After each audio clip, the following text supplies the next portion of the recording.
बिस्मिल्लाहिर्रहमानिर्रहीम। Anger management के पिछले लेक्चर में हमने कुछ प्रैक्टिकल टेक्निक्स देखी थी कि किस तरह से एंगर को हम मैनेज कर सकते हैं। इसके साथ हमने एंगर मैनेजमेंट की कुछ थ्योरीज देखी थी और कुछ थॉट प्रोसेसेस हमने देखे थे कि जो एंगर की तरफ ले जा सकते हैं, और उन थॉट से हमने किस तरह से कोप करना है, उन थॉट पैटर्न्स को मैनेज किस तरह से करना है। तो आज के लेक्चर का हम स्टार्ट करते हैं। कुछ एंगर की इंफॉर्मेशन शीट्स हैं इम्पोर्टेंट, और कुछ वर्कशीट्स हैं। सबसे पहले है एंगर आइसबर्ग। अब ऐसा होता है कि कुछ फैमिलीज में एंगर को एक्सेप्ट किया जाता है, यानी वहाँ पे वो एंगर को ओपनली एक्सप्रेस कर सकते हैं एक दूसरे के साथ, और एंगर को एक्सप्रेस करते हैं। इट मीन्स कि वो जो बाकी इमोशंस हो सकते हैं एंगर के पीछे, लाइक तकलीफ हो सकती है, उदासी हो सकती है, शेम हो सकता है, तो उन इमोशंस को वो एक तरह से मास्क कर रहे होते हैं, उनको हाइड कर रहे होते हैं, और उसकी जगह वो एंगर एक्सप्रेस कर रहे होते हैं, और उन्हें परमिशन होती है, एक्सेप्टेबल होता है उनकी फैमिलीज में एंगर। तो ये फैमिलीज होती हैं इमोशनली एक्सप्रेसिव फैमिलीज, यानी ऐसी पर्सनैलिटी के जहाँ पे इजाजत है, दे कैन एक्सप्रेस एंगर। तो इस फैमिली को हम जब रिलेट करें ऑपोजिट के साथ, तो वो होती है इमोशनली रिजर्व्ड फैमिली या इमोशनली रिजर्व्ड पर्सनैलिटीज। तो ये जो दोनों डायनामिक्स हैं, ऑपोजिट हैं, एक में एक्सप्रेस कर सकते हैं आप, और दूसरे में आप उन इमोशंस को एक्सप्रेस नहीं कर रहे होते हैं। इनके अपने प्रोज एंड कॉज हो सकते हैं, बेनिफिट्स हो सकते हैं, डिसएडवांटेजेस भी हो सकते हैं। जिस तरह से कि अगर जो इमोशनली एक्सप्रेसिव फैमिलीज हैं, वहाँ पर ये होता है कि उनके इमोशंस रिलीज हो जाते हैं, और एक तरह की ऑथेंटिसिटी होती है कि उन्होंने एंगर शो किया, एंगर फील हो रहा था, उन्होंने शो कर दिया, और बाकी जो पेन है वो एक तरह से रिलीज हो सकता है। ये तो इसका बेनिफिट हो गया, लेकिन एक तरह से ड्रॉबैक्स भी हो सकते हैं। ड्रॉबैक्स इस तरह के, जब आप एंगर एक्सप्रेस कर देते हैं तो इसकी वजह से कॉन्फ्लिक्ट्स भी हो सकते हैं, नाराजगियाँ भी हो सकती हैं, और रिलेशनशिप्स में पेचीदगियाँ भी हो सकती हैं, अंडरस्टैंडिंग की कमी हो सकती है, और आप बेहतर अंदाज में कम्युनिकेट नहीं कर पाएंगे जब आप एंगर को एक्सप्रेस कर रहे होते हैं ऑन अ रेगुलर बेसिस। और इसी तरह से आप अपने बाकी इमोशंस जो हैं उनको भी कम्युनिकेट नहीं कर पाएंगे। जिस तरह से सैडनेस है, तो आप उन इमोशंस को मास्क करके एंगर शो कर रहे होंगे, तो मोस्ट ऑफन आप एंगर को एक्सप्रेस जब कर रहे हैं तो आपकी बाकी फीलिंग्स को फिर इतनी अंडरस्टैंडिंग नहीं मिल पाई। तो ये कुछ डिसएडवांटेजेस भी हो सकते हैं। जबकि जिन फैमिलीज में एंगर को एक्सप्रेस नहीं किया जाता, और इस तरह के जो स्ट्रॉन्ग इमोशंस हैं उनको एक्सप्रेस नहीं किया जाता, जो इमोशनली रिजर्व्ड फैमिलीज होती हैं, तो उनमें भी कुछ एडवांटेजेस और डिसएडवांटेजेस हो सकते हैं। अब जिस तरह से कि एंगर नहीं किया जा रहा एक्सप्रेस, तो वहाँ पे एक तरह का सुकून हो सकता है, कामनेस होती है, स्टेबिलिटी हो सकती है। तो ये तो हो गया एडवांटेज। लेकिन एक सेंस में वहाँ पे जब इमोशंस को सप्रेस किया जा रहा है, तो फिर कॉन्फ्लिक्ट्स पे बातचीत के दरवाजे भी किसी हद तक बंद हो जाते हैं। अब वो कॉन्फ्लिक्ट्स को एड्रेस नहीं कर सकते। सेकंड ये है कि जब आप इमोशंस को एक्सप्रेस नहीं करते हैं, तो वो इमोशंस सप्रेस हो जाते हैं, जो रियल कनेक्शन है वो नहीं बन पाता, क्योंकि आप ऑथेंटिसिटी मौजूद नहीं है। आप अपने एक्सप्रेशंस को जब सप्रेस कर रहे हैं तो आप इतने ओपन नहीं है, वल्नरेबिलिटी मौजूद नहीं। तो ये कुछ डिसएडवांटेजेस भी हो सकते हैं।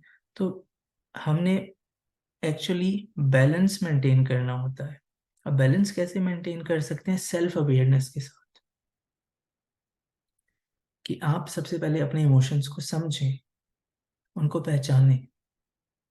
आपको अपने इमोशंस का नाम आना चाहिए, आप किस तरह से फील कर रहे होते हैं डिफरेंट सिचुएशंस में, तो आप आइडेंटिफाई कर पाएं, रिकॉग्नाइज कर पाएं अपने इमोशंस को, और उन्हें अंडरस्टैंड कर पाएं किस नेचर की वो इमोशंस हैं।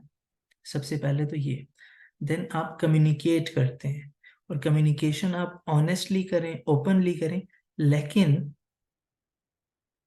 रिस्पेक्ट के साथ, असर्टिवली आप कम्युनिकेट करेंगे। देन एक्टिव लिसनिंग, जो दूसरों के कंसर्न्स हैं इन द फैमिली, आप उन्हें भी सुन रहे हो, उनको भी एड्रेस कर रहे हो, जो प्रॉब्लम्स या इश्यूज, कॉन्फ्लिक्ट्स जो अराइज करें, आप उन्हें लिसन भी कर रहे होते हैं। और फिर इमोशनल रेगुलेशन टेक्निक्स, आज इंशाल्लाह इस लेक्चर में हम बात करेंगे, चूंकि डीबीटी के कुछ पोर्शंस भी शामिल हैं, तो इमोशनल रेगुलेशन की टेक्निक्स भी इम्पोर्टेंट होती हैं, यानी कि आप इमोशंस को किस तरह से मैनेज कर रहे हैं।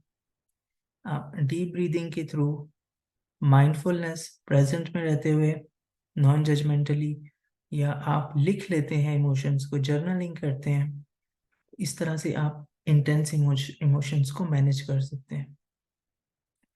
सो ये तो बात हो गई फैमिलीज के डिफरेंसेस की।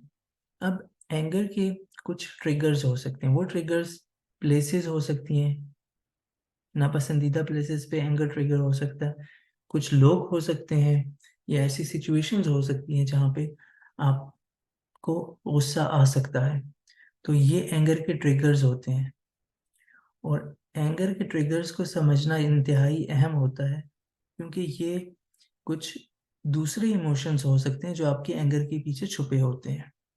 तो इसीलिए ये जो इंफॉर्मेशन शीट है, ये बहुत इंपॉर्टेंट है, इसको हमने समझना है कि एंगर जो हमें नजर आ रहा होता है, वो जिस तरह से यहाँ पर हमें आइसबर्ग की टिप पे नजर आ रहा है, राइट, तो ये एंगर है जो सामने नजर आ जाता है। इसके पीछे अब हम देखते हैं कि बहुत सारे दूसरे इमोशंस भी छुपे हो सकते हैं, हमारे इमोशंस, नीड्स, वो छुपे हो सकते हैं। तो और एंगर जो है वो उनकी वजह से भी हो सकता है, यानी वो कॉमन ट्रिगर्स हो सकते हैं एंगर के, लेकिन नजर हमें एंगर आ रहा होता है, बाकी जो इमोशंस हैं और नीड्स वगैरह हैं वो छुप जाती हैं, राइट। तो एंगर आइसबर्ग को समझना जरूरी है।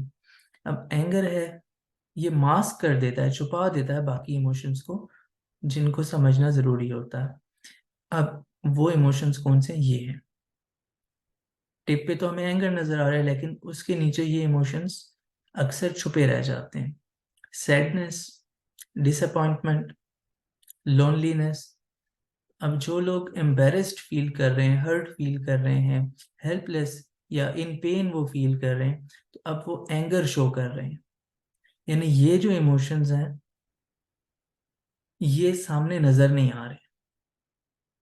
कोई हंगरी है, ये चीज भी देखनी होती है, राइट। ये हमारी बेसिक नीड्स में, भूख लगी है, उन्होंने खाना नहीं खाया, अब उन्हें स्ट्रेस और एंगर फील हो रहा है। इसी तरह से सदमा हो सकता है, दुख हो सकता है, कोई स्ट्रेस हो सकता है, खौफ हो सकता है, फियर हो सकता है, थकावट हो सकती है, राइट। डिसलाइक की फीलिंग्स हो सकती हैं, कोई बात बुरी लगी है, कोई एक्शन बुरा लगा है, गिल्ट हो सकता है। तो ये सारी जो फीलिंग्स हैं ये बहुत इंपॉर्टेंट है इनको समझना, और अलग अलग से इनको एड्रेस करना अगर आप एंगर मैनेज करना चाहते हैं। इसी तरह से जेलसी हो सकती है, डरना हो सकता है किसी चीज से, शेम हो सकती है। तो अब इन इमोशंस को डील करना भी इम्पोर्टेंट होता है। अब हम अपनी सेकंड वर्कशीट पे आ जाते हैं, जो कि एंगर डायरी है। इस वर्कशीट में आप रेगुलर बेसिस पे, फॉर एग्जांपल डेली आपको एंगर का सामना होता है, तो डेली बेसिस पे आप वर्क करते हैं और इसको फिल करते हैं। किस तरह से फिल करते हैं कि ये चार चीजें आपने लिखनी होती हैं और समझनी होती हैं। सबसे पहले ट्रिगर, यानी किस वजह से आपको गुस्सा आया, क्या सिचुएशन वजह बनी है आपकी एंगर की। फॉर एग्जांपल यहाँ पर आप देख सकते हैं कि वाइफ बता रही हैं कि मेरे हस्बैंड ने कारपेट पे सारा कीचड़ डाल दिया और उन्हें पता भी नहीं चला, उनसे गिर गया कीचड़ कारपेट पे।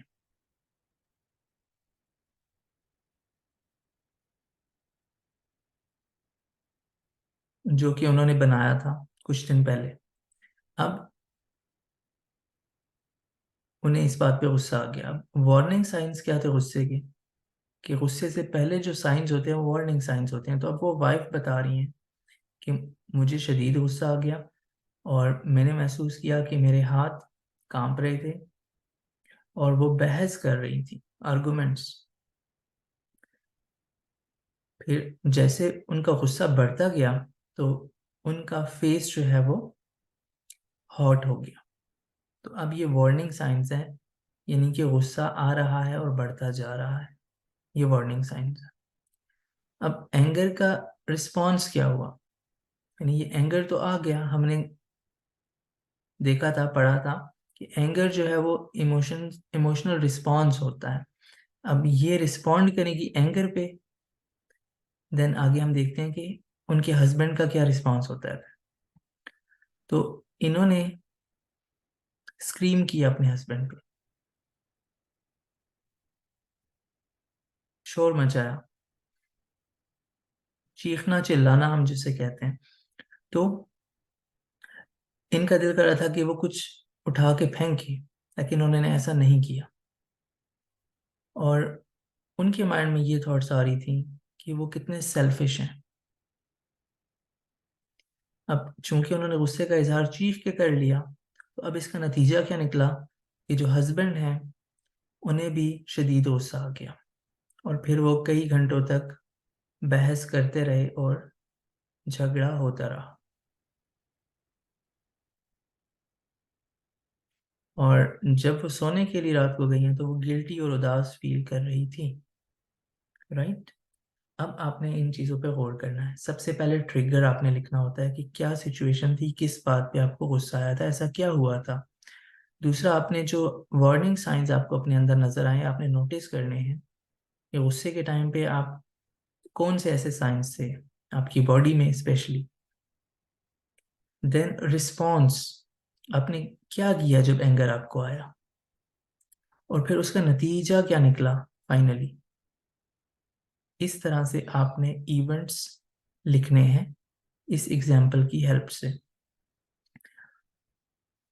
दिन में डिफरेंट इवेंट्स हो जाते हैं, 3-4, तो वो यहाँ पर आप फिल करते जाते हैं कि क्या वजह बनी, वार्निंग साइंस क्या नजर आया आपको, फिर आपने क्या किया और नतीजा क्या निकला। तो ये जब आप फिल कर लेते हैं इस एंगर डायरी को, इसमें 5 इवेंट्स आप लिख सकते हैं। चाहे वो आपको एक दिन में 5 दफा गुस्सा आया है या एक हफ्ते में आया है, आप यहाँ पे फिल कर सकते हैं। इसके बाद आप एंड पे रिव्यू करते हैं कि कोई जो आपको एंगर यहाँ पे फील हुआ है, तो आपने कोई एक जैसे पैटर्न्स देखे हैं अपने गुस्से के, कि ऐसा क्या है इन सब इवेंट्स में जो एक जैसा हो, जो रिलेटेड हो। उन पैटर्न्स को आपने यहाँ पे लिखना है कि ये चीज़ सिमिलर हुई है। मिसाल के तौर पर आपने बहस की है और फिर लड़ाई बढ़ गई, तो जो चीज़ें आपको ऊपर इन 5 इवेंट्स में एक जैसी लग रही हैं वो आपने यहाँ पर लिख लेनी है। और इसके बाद अब आपने सोचना है, रिफ्लेक्ट करना है कि अगर आप अपने रिएक्शन को मुख्तलिफ करना चाहें, ये जो आपने रिस्पॉन्ड किया था यहाँ पे, एंगर रिस्पॉन्स जो आपने दिया था, उसको अगर आप चेंज करना चाहें, आप डिफरेंटली रिएक्ट करना चाहें, तो आप क्या करेंगे, ऐसा आप क्या करेंगे। ये चीज़ आप इस एंगर डायरी में ये सब लिख लेते हैं। इसके बाद एक और इंफॉर्मेशन शीट है जिसमें हम एंगर के वार्निंग साइंस को समझते हैं, क्योंकि जब एंगर बढ़ जाता है तो हम उसे कंट्रोल नहीं कर पाते। बेस्ट वे ये है कि हम एंगर के साइंस को शुरू में ही पहचान लें। तो एंगर के साइंस क्या हो सकते हैं कि आप दूसरे शख्स की इंसल्ट करना, बेइज्जती करना शुरू कर सकते हैं। आपका माइंड जो है वो ब्लैंक हो जाता है, कुछ समझ नहीं आ रही होती, चीजें फेंकना स्टार्ट हो सकते हैं आप, पसीना आ सकता है, हैंड्स या बॉडी आपकी कांप सकती है, सांस तेज हो जाती है, राइट। तो ये सारे वो साइंस हो सकते हैं वार्निंग के कि आपको एंगर फील हो रहा है। रोना भी आ सकता है अक्सर एंगर में, खासकर फीमेल्स को। आप बहस और झगड़ा कर रहे होते हैं वर्बली, सर दर्द भी हो सकता है। तो आपने देखना है कि आपके वार्निंग साइंस कौन से हैं, राइट। इनको समझना इंपॉर्टेंट होता है। देन ये तो वार्निंग साइंस होगी। अब स्टॉप साइंस, हम एंगर को रोक सकते हैं, लेकिन कब? जब वो स्टार्ट होता है, जब वो बढ़ जाता है तो फिर उसे रोकना मुश्किल हो जाता है। तो यहाँ पर आपने एक एक्टिविटी करनी होती है इस वर्कशीट में कि आपने यहाँ पर अपना एंगर बनाना है। यानी कि आपको जब एंगर स्टार्ट होता है आप कैसे नजर आ रहे होते हैं, क्योंकि अब आप एंगर के साइंस पढ़ चुके हैं, कौन कौन सी उसकी साइंस है। यहाँ पे आपने एक ड्राइंग करनी है कि जब आपको एंगर स्टार्ट होता है, जब आपका गुस्सा छोटा सा होता है, तो उस वक्त आप कैसे दिख रहे होते हैं, यहाँ पे आपने वो ड्रॉ करना है। यानी आप जब थोड़ा सा गुस्सा होते हैं, फिर जब आपका गुस्सा ज्यादा हो जाता है, गुस्सा बड़ा हो जाता है और आप बहुत ज्यादा एंग्री होते हैं, उस वक्त आप कैसे दिख रहे होते हैं, वो पिक्चर आपने यहाँ पे ड्रॉ करनी है।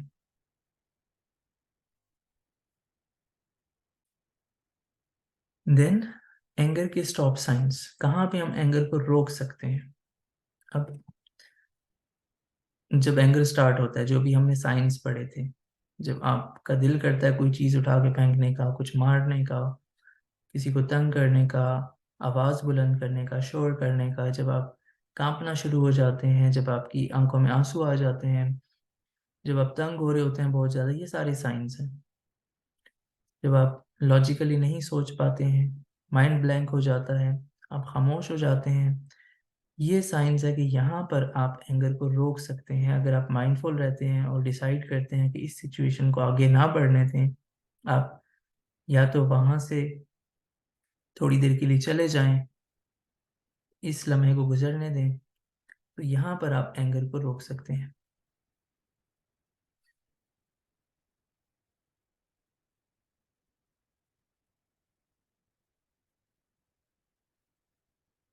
सो ये एक और वर्कशीट थी।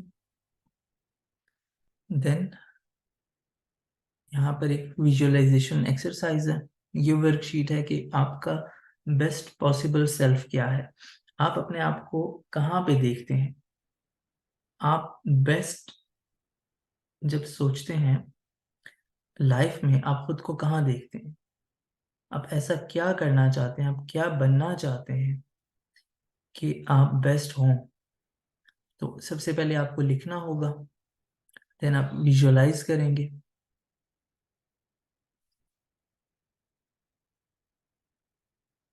विजुअलाइज यानी आप तसव्वुर करेंगे वैसा बनना, और आप लाइफ में उस तरह से करते जाएंगे। अब यहाँ पर आपने लाइफ के 3 हिस्सों पे विजुअलाइज करना है, यानी इमेजिन करना है और लिखना है। पर्सनल, अब आपके पर्सनल गोल्स क्या हैं, तो आपने डेली बेसिस पे कि आप अपनी पर्सनैलिटी पे कैसे वर्क कर रहे हैं। पर्सनल गोल्स में चीज़ें हो सकती हैं आपकी स्किल्स, स्किल्स को इम्प्रूव करने के लिए, इंजॉयमेंट के लिए आप हॉबीज़ क्या कर रहे हैं, पर्सनैलिटी को कैसे आप इम्प्रूव कर रहे हैं, उस पर क्या वर्क कर रहे हैं, हेल्थ के लिए आप क्या कर रहे हैं, और आप अकम्पलिशमेंट्स क्या, मतलब क्या आप अचीव कर रहे हैं, कौन सी कामयाबियां आप इस वीक में हासिल कर रहे हैं, चाहे वो छोटी छोटी ही हों। तो आप यहाँ पे लिखेंगे ये सब पर्सनल के अंदर कि आप किस दिन कौन सी एक्टिविटी कर रहे हैं। देन जो प्रोफेशनल है, इसके अंदर आपका वर्क आ जाता है, जॉब आपकी, सेंस ऑफ पर्पस, आपकी, आपको जिंदगी का मकसद किन चीज़ों में महसूस होता है, कौन से कामों में, कि जब आप वो करते हैं आपको एक मकसद और मीनिंग मिलता है लाइफ में। फिर एजुकेशन स्किल्स पे वर्क, ये भी आपके प्रोफेशनल डोमेन का हिस्सा है। देन रिटायरमेंट, जो एजेड लोग हैं उनके लिए है ये, रिटायरमेंट के लिए वो क्या करें। देन इनकम, फॉर एग्जांपल आप जॉब नहीं करते हैं, इनकम के लिए आप क्या करते हैं, क्या आप फ्रीलांसर हैं, बिजनेस करते हैं, एनीथिंग, तो इसको इम्प्रूव करने के लिए आप क्या कर रहे हैं। ये सारी चीज़ें जो हैं ये प्रोफेशनल डोमेन में आ जाती हैं, और ये आपने सेकंड बॉक्स में लिखनी है यहाँ पे, प्रोफेशनल वाले में, कि आप डेली इन पे कैसे वर्क कर रहे हैं। पूरे वीक का आपने एक एक लफ्ज में लिखना है कि आज आपने क्या किया, क्या करना है, राइट। ये आपका विजुअलाइजेशन लॉग है। देन सोशल, रिलेशनशिप्स में आप क्या क्या कर रहे हैं, राइट। तो यहाँ पर आपके जो मियाँ बीवी का रिलेशनशिप है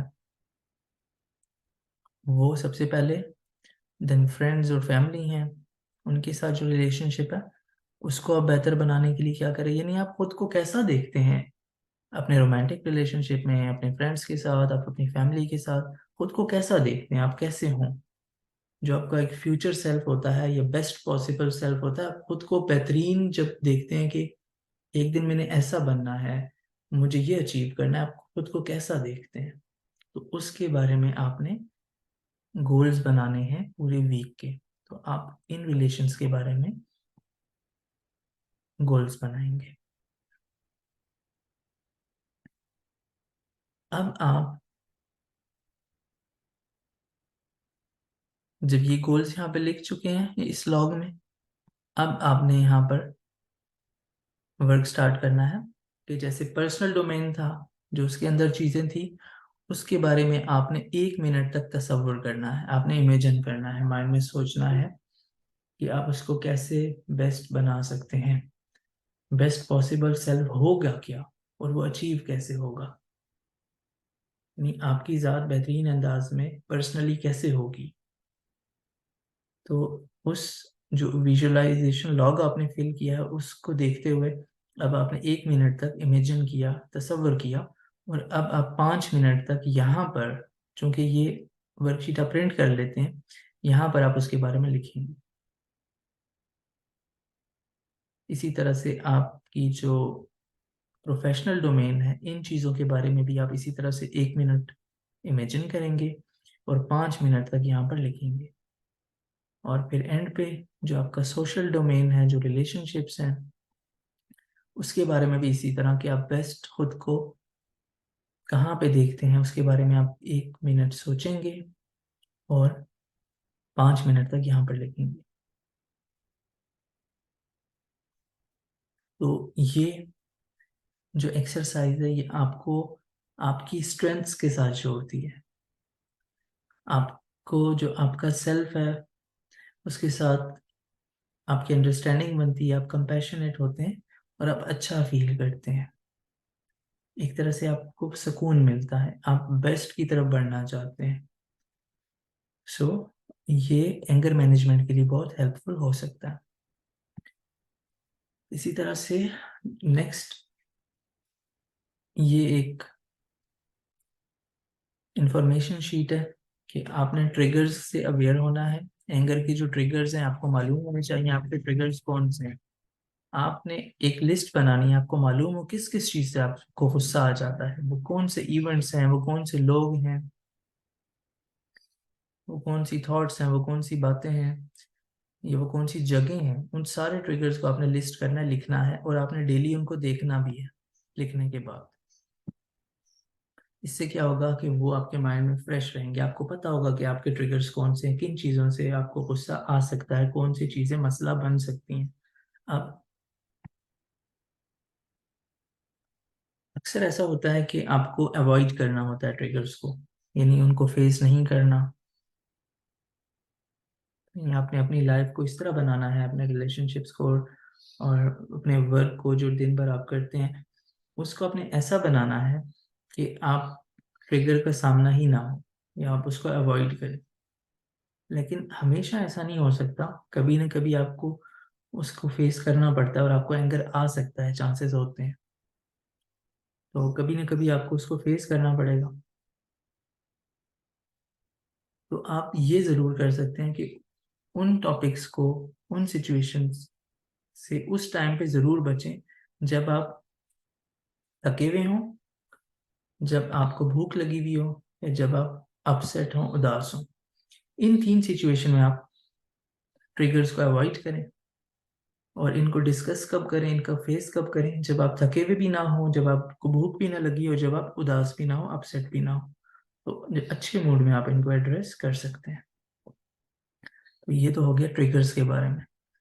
इसके अलावा खुद को रिलैक्स करने के लिए आप डीप ब्रीदिंग प्रैक्टिस करते हैं। और डीप ब्रीदिंग किस तरह से करेंगे? इस अंदाज में। इनहेल आप करते हैं 4 सेकंड्स के लिए, फिर अंदर सांस को 4 सेकंड्स के लिए रोक लेते हैं और 6 सेकंड्स के लिए एक्सहेल करते हैं।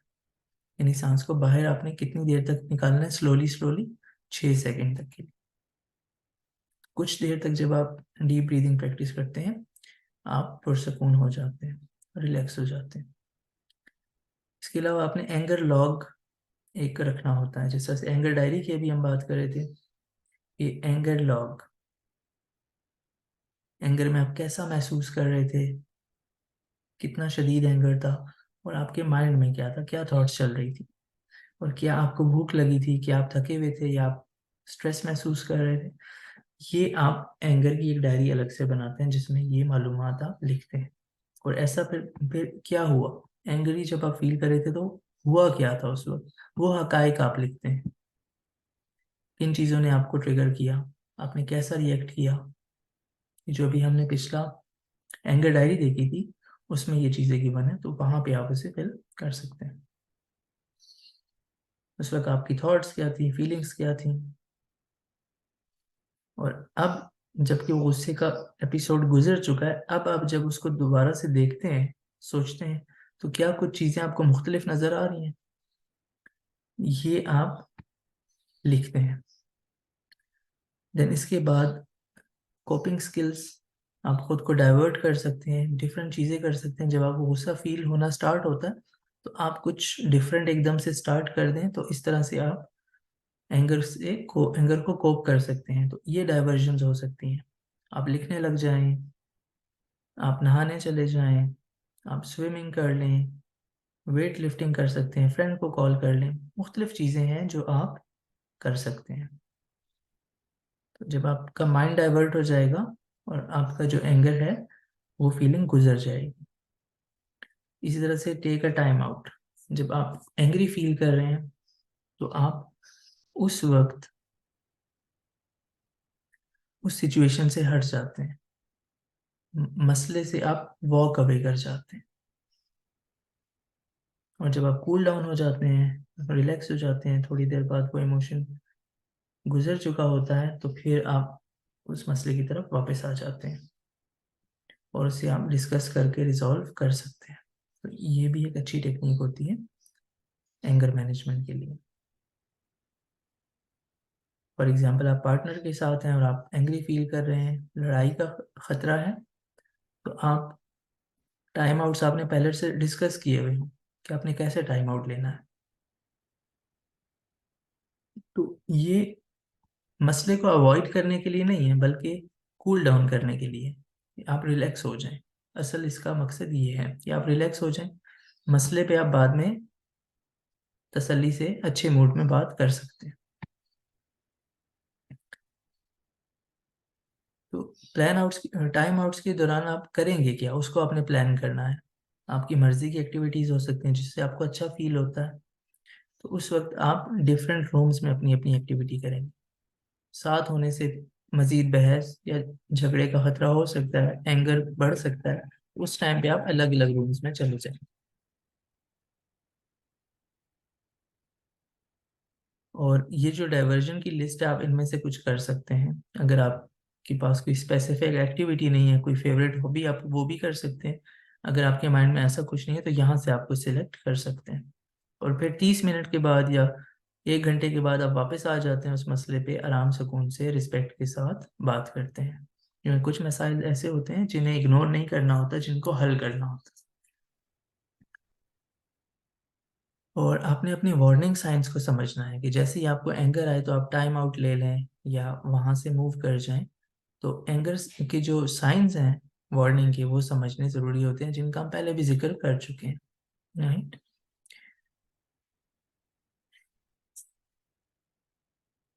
इसी तरह से एक और इम्पॉर्टेंट वर्कशीट है सेल्फ एस्टीम पे वर्क करने के लिए। ये भी एक डायरी है, एक जर्नल है जिसमें आप डेली वर्क करते हैं।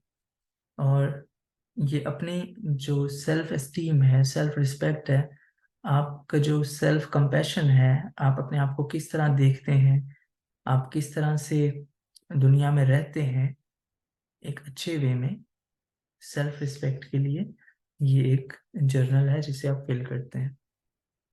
और ये वीक के हिसाब से बना हुआ है, यानी मंडे को आपने क्या अच्छा किया है वो यहाँ पे लिखना है। आप एक तरह से खुद को शाबाश दे रहे हैं और आप अपनी ज़ात से खुशी का इजहार करें कि आपने, इससे फिर आप में सेल्फ एस्टीम पैदा होती है, कुछ अच्छा करने का जज्बा पैदा होता है। आपको अच्छा कब फील हुआ, किस चीज़ से आपको फन मिला है आज के दिन, मंडे के दिन, वो आप यहाँ पे लिखते हैं। और आपने प्राउड कब महसूस किया है, आपने क्या अच्छा काम किया है जिससे आपको प्राउड फील हुआ है, फख्र महसूस हुआ है।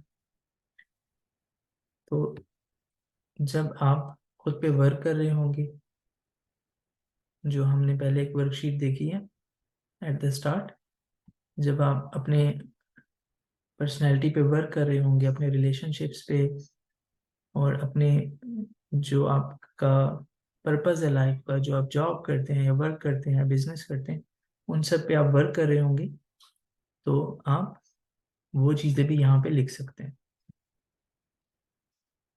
सो ये कुछ इंफॉर्मेशन शीट्स थी और वर्कशीट्स थी। अब हम अपने कोर्स की तरफ वापस चलते हैं।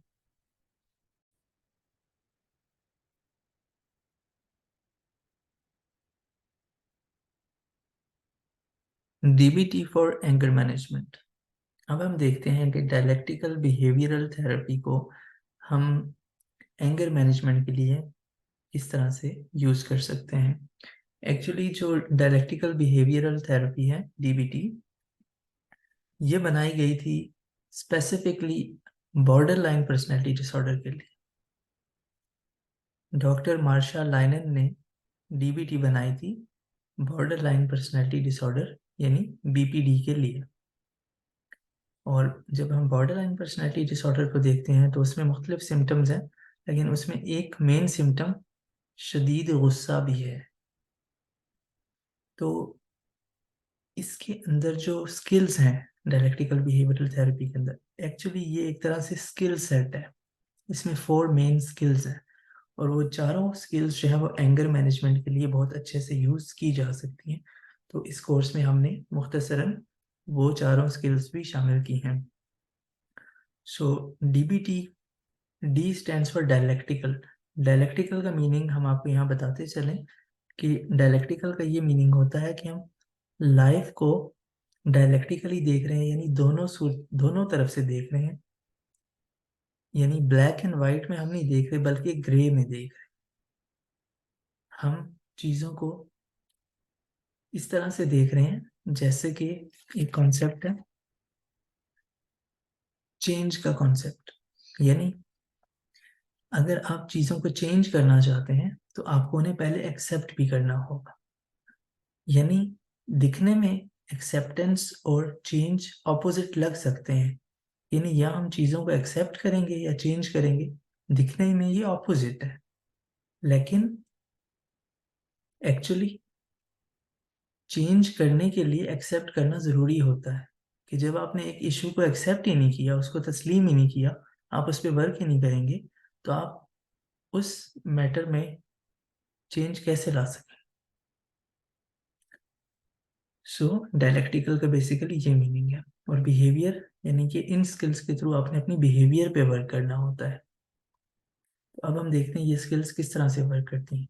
सबसे पहले इमोशन रेगुलेशन की स्किल्स होती हैं, यानी आप अपने इमोशंस को पहचानते हैं।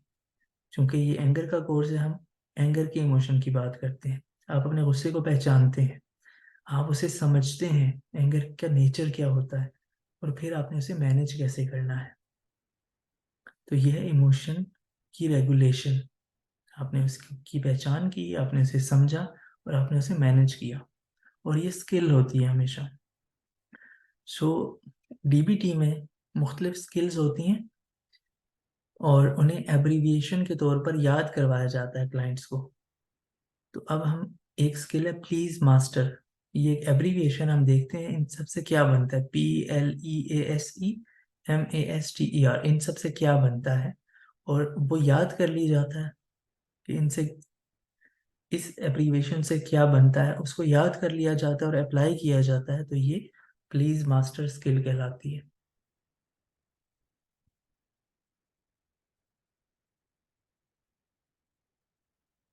सो प्लीज मास्टर में जो पी है वो फिजिकल, पी और एल जो है वो फिजिकल इलनेस के लिए है।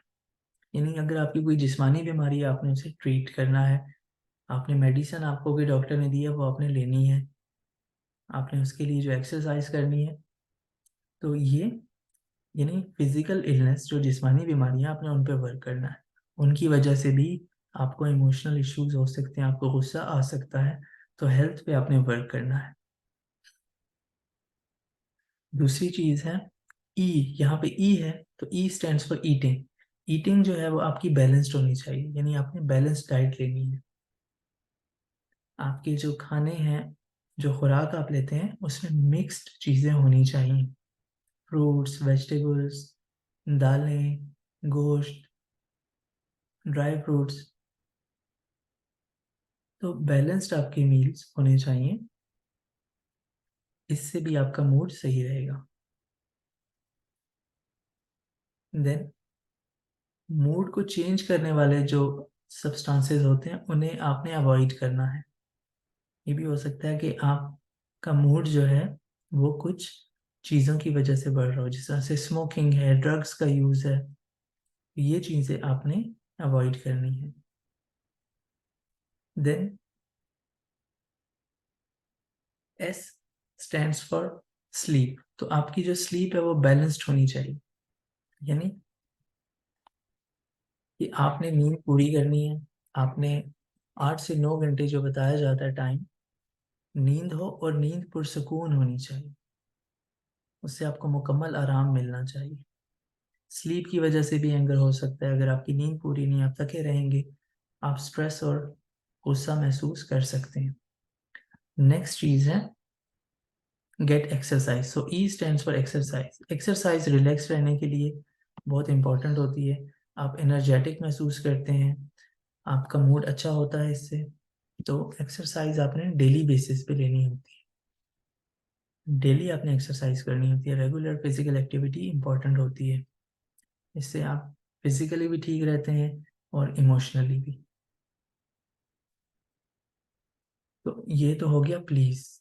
अब हम देखते हैं कि मास्टर से क्या बनता है। तो प्लीज मास्टर में जो एम है, इट स्टैंड्स फॉर मास्टरी। आपने मास्टरी बिल्ड करनी है, यानी कि आपने ऐसी स्किल्स पे वर्क करना है जो आपको आगे बढ़ा रही है। आप चीज़ों को मास्टर करते जा रहे हैं, आप सीखते जा रहे हैं। हर इंसान की लाइफ में कुछ ऐसी चीज़ें होती हैं जो उसे पसंद होती हैं या जिनमें वो आगे बढ़ना चाहता है। वो कोई भी स्किल्स हो सकती हैं, आपने उनमें आगे बढ़ना है, आपने मास्टरी हासिल करनी है कि आपको वो, आप उस पर मुकम्मल तौर पे अच्छे अंदाज में वर्क कर सकें। वो आपकी हॉबीज़ भी हो सकती हैं, वो आपके गोल्स हो सकते हैं। तो आपने उन्हें बेहतरीन अंदाज में सीखना है ताकि आपकी सेल्फ एस्टीम बूस्ट हो। तो इस स्किल का एक और हिस्सा है इसी तरह से बिल्डिंग पॉजिटिव एक्सपीरियंसेस। अब आपने अच्छे जो एक्सपीरियंसेस है लाइफ में वो बढ़ाने हैं। किन किन चीज़ों से आपको अच्छा फील होता है, पॉजिटिव चीज़ें क्या हैं आपकी लाइफ में, आपने उन पे वर्क करना है। वो कुछ भी हो सकता है, आपकी लाइफ के लिए जो चीज़ आपको खुश रखती है, जो पॉजिटिव आपको लगती है, आपने वो करनी है। तो ये चीज़ें आपकी इमोशनल वेलबींग को बढ़ाती हैं। और नेगेटिव इमोशंस पे फिर आपका काबू बढ़ जाता है, जिस तरह के एंगर पे।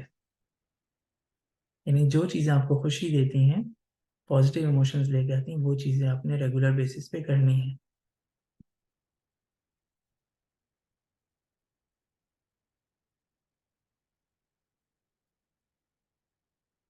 ओके, देन नेक्स्ट स्किल है डिस्ट्रेस टॉलरेंस की स्किल। अब डिस्ट्रेस इमोशनल पेन होता है, कुछ ऐसी सिचुएशंस आती हैं जहाँ पे आपको तकलीफ महसूस होती है, वहाँ पे आप स्ट्रेस, एंगर फील कर सकते हैं। तो जब आप इस चीज़ को समझते हो कि आप डिस्ट्रेस को टॉलरेट कर सकते हैं, आप तकलीफ दे सिचुएशन में भी खुद पे काबू पा सकते हैं कुछ स्किल्स के थ्रू, तो इस तरह से आप डिस्ट्रेस को टॉलरेट कर सकते हैं और एंगर को मैनेज कर सकते हैं। तो यहाँ पर एक स्किल है जिसे हम कहते हैं tip, TIPP। So T stands for temperature. आप टेम्परेचर को चेंज करते हैं, यानी अपने फिजिकल बॉडी के टेम्परेचर को, क्योंकि एंगर में बंदे को हीट महसूस होती है।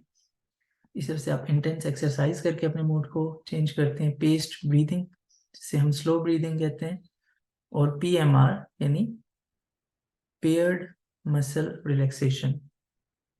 आप पूरी बॉडी को रिलैक्स करते हैं, पहले आप उसे टेंस करते हैं, देन आप उसे रिलैक्स करते हैं। तो ये चीज़ टिप स्किल कहलाती है, और ये यहाँ पर इसकी डिटेल्स गिवन है कि आपको जब हीट महसूस हो रही है अपने फेस पे, अपनी बॉडी में, तो आप डिफरेंट चीज़ें कर सकते हैं, जिस तरह कि आपने आइस क्यूब हाथ में पकड़ लिया, या अपने फेस को वॉश कर लिया, या बाथ आपने ले लिया, जिस तरह से भी आप टेम्परेचर को चेंज करते हैं बॉडी का। अपनी आइस पे आप बर्फ लगा सकते हैं, तो ये टेम्परेचर हो गया। Then I stands for intense exercise. शदीद आपने एक्सरसाइज, वो एक्सरसाइज जिससे आपकी हार्ट बीट तेज होती है, लाइक रनिंग, जंपिंग जैक्स। तो जो पेंट अप एनर्जी है, जो एंगर की वजह बन सकती है, वो रिलीज हो जाएगी और डिस्ट्रेस भी आपका रिलीज हो जाएगा। 2 P हैं। First P stands for paced breathing, यानी आपने स्लोली सांस लेना है। देन इस पे हम बात कर चुके हैं। सो PMR, देन आपने सांसों के साथ अपने मसल्स को भी रिलैक्स करना है। सो ये टिप है। देन इंटरपर्सनल इफेक्टिवनेस स्किल्स के, लोगों के साथ आपने कैसे पेश आना है, क्योंकि एंगर जो है वो मोस्टली दूसरों पर आता है। तो इंटरपर्सनल इफेक्टिवनेस स्किल्स में 2 स्किल्स हैं, डियर मैन और गिव। हम देखते हैं कि इनका क्या मीनिंग है। So dear man means describe, आपकी जो हालत है, जो सिचुएशन है, आप उसे अच्छे अंदाज में, जजमेंट के बगैर, नॉन जजमेंटली डिस्क्राइब करें, बयान करें कि क्या हुआ है। देन एक्सप्रेस, डियर मैन में जो ई है, इट मीन एक्सप्रेस, आप एक्सप्रेस करते हैं आपकी जो इमोशंस हैं, आप उन्हें असर्टिवली यानी रिस्पेक्ट के साथ आप बताते हैं कि आपने कैसा महसूस किया और आपको क्या ख्यालात आ रहे हैं। थर्ड है असर्ट, आप क्लियरली बताते हैं, रिस्पेक्ट के साथ बात करते हैं कि आपकी क्या एक्सपेक्टेशंस है या क्या नीड्स है, आप क्या चाहते हैं, यानी असर्टिव होना, जिस पे हम पहले बात कर चुके हैं। And R stands for reinforce, अब जो पॉइंट आप बयान करना चाह रहे हैं वो रीजंस के साथ बताएं, दूसरे के फायदे को भी इसमें आप देखें, क्या उनके लिए इंसेंटिव्स हो सकते हैं। तो इस अंदाज में जब आप बात करेंगे तो बेहतरी होगी। इसी तरह से डियर मैन है, man stands for mindful, appear confident and negotiate. आप सिचुएशन में माइंडफुल रहें, आपने चीज़ों को जज नहीं करना, दूसरे के पर्सपेक्टिव्स को भी समझना है, आपने अपने इमोशंस और थॉट्स को भी समझना है। तो आप माइंडफुल जब होंगे, प्रेजेंट में रहेंगे, तो आप बेहतर अंदाज में एंगर को मैनेज कर सकते हैं। इसी तरह से A stands for appear confident, आपने कॉन्फिडेंट वहाँ पे रहना है, जब आप बात कर रहे हैं आपका आई कांटेक्ट मेंटेन रहना चाहिए, आपकी जो टोन है वो कॉन्फिडेंट होनी चाहिए, रिस्पेक्टफुल बट कॉन्फिडेंट। आपके बैठने का अंदाज, या अगर आप खड़े हैं, वो असर्टिव होना चाहिए। देन निगोशिएट, अपने मामलात को हल करना होता है, तो आपको फ्लेक्सिबल भी होना होना होता है। कि जस्ट आप अपनी ही बात नहीं कर रहे बल्कि दोनों पार्टीज की सुनी जा रही है बात और दोनों के लिए बेहतरी हो, जिसमें जिसे हम कहते हैं विन विन सिचुएशन। तो आपने नेगोशिएट भी करना होता है। तो ये है डियर मैन स्किल। और एक और स्किल है जिसे हम कहते हैं गिव स्किल। गिव स्किल में आपने जेंटल रहना है, जेंटल अंदाज में बात करनी है जो बहस ना लग रही हो। सेकंड, आपने इंटरेस्ट भी शो करना है, दूसरा शख्स जो बात कर रहा है उसका क्या पर्सपेक्टिव है, उसकी क्या ज़रूरियात है, आपने उनमें इंटरेस्ट शो करना है। और वो इंटरेस्ट जेन्युइन होना चाहिए, रियल इंटरेस्ट होना चाहिए। इसी तरह से वैलिडेट, कि अगर आप दूसरे शख्स से डिसएग्री भी कर रहे हैं, उसके पॉइंट ऑफ व्यू से आप मुख्तलिफ भी सोच रखते हैं, फिर भी आपने उसकी थॉट्स को और उसकी फीलिंग्स को वैलिडेट करना है कि वो अपने पॉइंट ऑफ व्यू से सही देख रहा है, चीज़ों को सही समझ रहा है। जब आप ये कर लेते हैं तो एक अच्छा जेस्चर जाता है कि आप खुद को भी इंपॉर्टेंस दे रहे हैं, दूसरों को भी इंपॉर्टेंस दे रहे हैं। इसी तरह से ई स्टैंड्स फॉर इजी मैनर, यानी आप का जो एटीट्यूड है वो कोऑपरेटिव होना चाहिए, हेल्पफुल है, आप आसानियां फराहम कर रहे हैं। सो ये है गिव स्किल। और last but not least, mindfulness skills. DBT revolve कर रही होती है माइंडफुलनेस पे। डीबीटी की जो थेरेपी है वो माइंडफुलनेस बेस्ड थेरेपी है, और जो मेन स्किल है वो माइंडफुलनेस है, यानी आप प्रेजेंट में रहते हैं और आप नॉन जजमेंटल रहते हैं, आप चीज़ों को जज नहीं करते हैं। सो आपने अपने इमोशंस को समझना है, अवेयर रहना है उनसे, और दूसरों के इमोशंस को भी समझना है, उनसे अवेयर रहना है। और माइंडफुलनेस एक स्किल है, आप इसको प्रैक्टिस करते हैं अपनी डेली लाइफ में, अपनी रूटीन में आप इसको प्रैक्टिस करते हैं, हाजिर दिमाग रहकर, इस लम्हे में रहकर, नॉन जजमेंटल रहकर, कि आप चीज़ों में ज़्यादा अपना ओपिनियन नहीं बयान करें बल्कि आप चीज़ों को नोटिस कर रहे हैं, आप क्यूरियस होकर चीज़ों को ऑब्जर्व कर रहे हैं। सो यहाँ पर आप अपने इमोशन, खासकर जो एंगर है, आप उसको ऑब्जर्व कर रहे होते हैं, जजमेंट के बगैर, हकाइक को देखते हुए। इस अंदाज में आप बेहतर तौर पे रिस्पॉन्ड कर सकेंगे एंगर पे। अब हम एक केस एग्जांपल देखते हैं।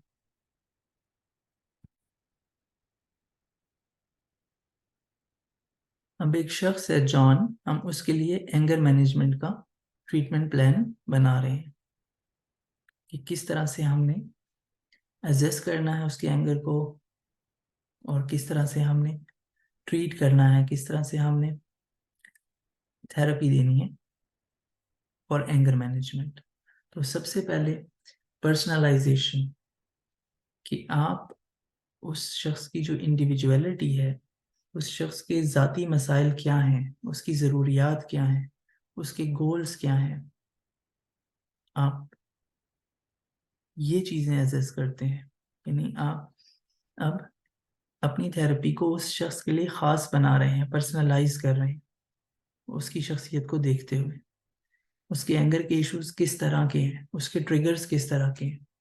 खासकर उसे एंगर वर्क के दौरान आता है, तो आपने एक मुकम्मल जायज़ा लेना है उसके बैकग्राउंड का, उसकी अपब्रिंगिंग, फैमिली मैटर्स जो हैं, और वर्क से रिलेटेड कौन से ट्रिगर्स हैं, क्या स्ट्रेस वहाँ पे उसे होता है, क्या वजह बन सकता है एंगर की। ये सारी चीज़ें आपने समझनी है।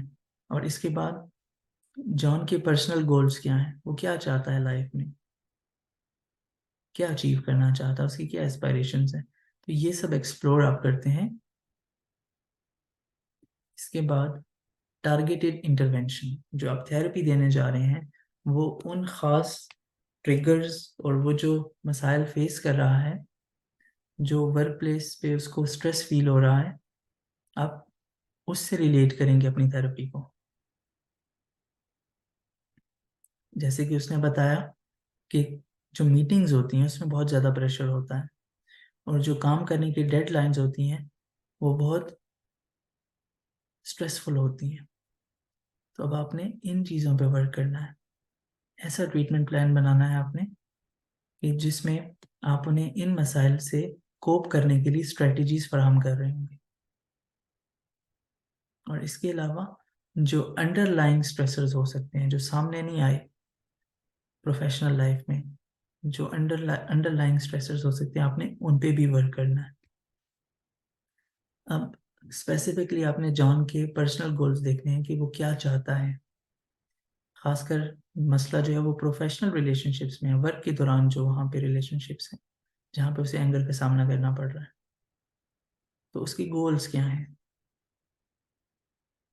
तो अब उसका जो थेरेप्यूटिक गोल है मेन वो ये है कि उसने अपने गुस्से के इम्पैक्ट को कम करना है, और जो उसकी ओवरऑल वेल बीइंग है, हेल्थ है, इमोशनल हेल्थ है स्पेसिफिकली, उसको इम्प्रूव करना है। तो ये उसके पर्सनल गोल्स हो गए।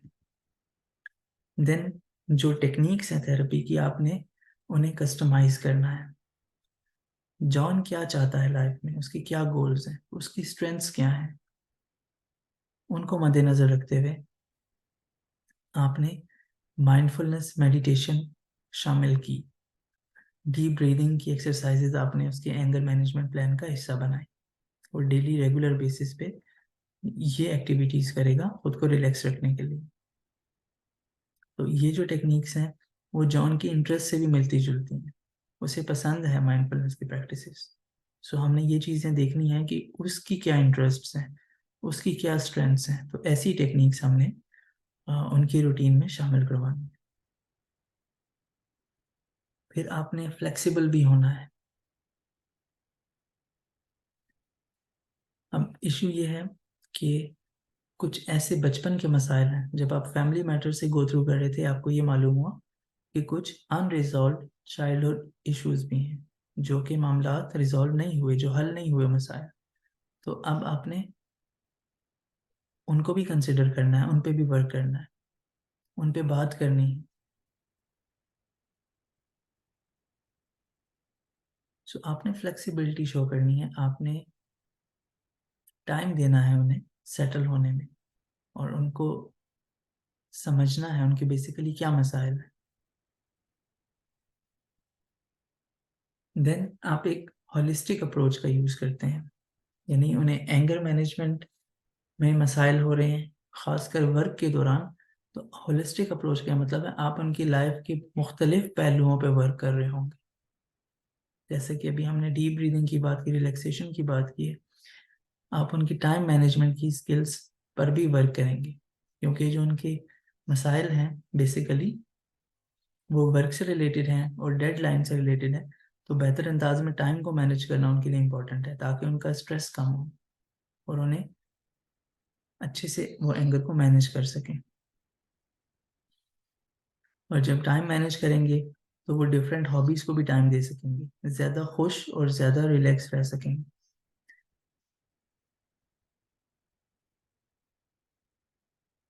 देन आपने उनकी प्रोग्रेस को मॉनिटर करना है। जो टास्क आप उन्हें देते हैं, जो होमवर्क देते हैं, जो गोल्स आपने उनके बनाए हैं, उनको ब्रेक डाउन करके जो आप उन्हें टास्क देते हैं ताकि वो प्रोग्रेस कर सकें, आगे बढ़ सकें, तो वो उन गोल्स पे किस अंदाज में वर्क कर रहे हैं। आपने उनकी जो सक्सेसेस हैं, जो वो गोल्स को अचीव कर रहे हैं, आपने उनको मॉनिटर करना होता है।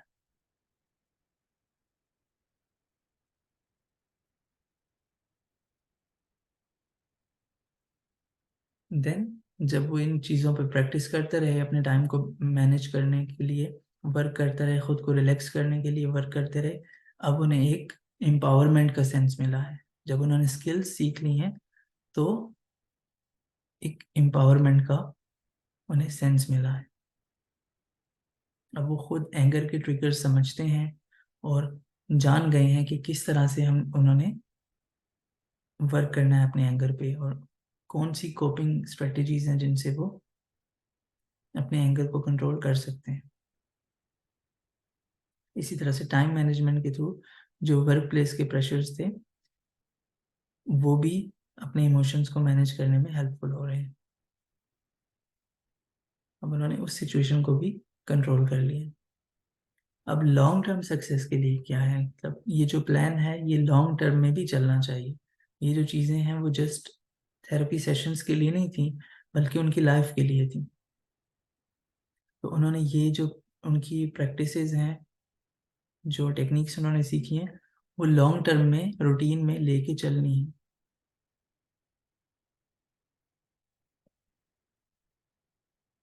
सो जब उनकी एंगर मैनेजमेंट इम्प्रूव हो गई और उनकी ओवरऑल वेलबींग की तरफ वो बढ़ने लगे, तो अब उनका जो गोल था वो कंप्लीट हो गया, और इसी को उन्होंने फ्यूचर में भी लेके चलना है। अब हम कुछ और अप्रोचेस भी देखते हैं जो कि एविडेंस बेस्ड हैं, जिन पे वर्क हो चुका है, जो रिसर्च बेस्ड हैं, और एंगर के लिए वो सक्सेसफुल है। So cognitive behavioural therapy, famous therapy है सीबीटी जिसे हम कहते हैं। इसमें हम कॉग्निशंस पे वर्क करते हैं, थॉट्स और बिलीफ सिस्टम्स जो होते हैं उन पे वर्क करते हैं। इंसान किस अंदाज में सोचता है। फॉर एग्जाम्पल, एक शख्स है माइक, तो उसकी ये सोच है, वो ये सोचता है कि लोगों को उससे हमेशा एग्री करना चाहिए। तो अब इस सोच के अंदाज को चैलेंज करना होता है। ये सोच तो इरेशनल है, ये लॉजिकल नहीं है। लोगों को हमेशा उससे क्यों एग्री करना चाहिए भला? लोगों की अपनी राय भी हो सकती है। तो ये एक इरेशनल थॉट है, ये लॉजिकल नहीं है। तो उसे वो अब रेशनल और लॉजिकल थॉट से बदल देगा इस थॉट को। साथ साथ वो रिलैक्सेशन टेक्निक्स भी अप्लाई करता है। जब उसे एकदम से एंगर महसूस होता है, वो खुद को रिलैक्स करने की कोशिश करता है। तो ओवर टाइम ये स्किल्स सीखते सीखते, इन स्किल्स पे वर्क करते करते, अब जब उसे गुस्सा आता है तो वो कम शिद्दत के साथ और अच्छे अंदाज में, रिस्पेक्टफुल मैनर में, पुरसकून अंदाज में वो अपने गुस्से का इजहार कर सकता है।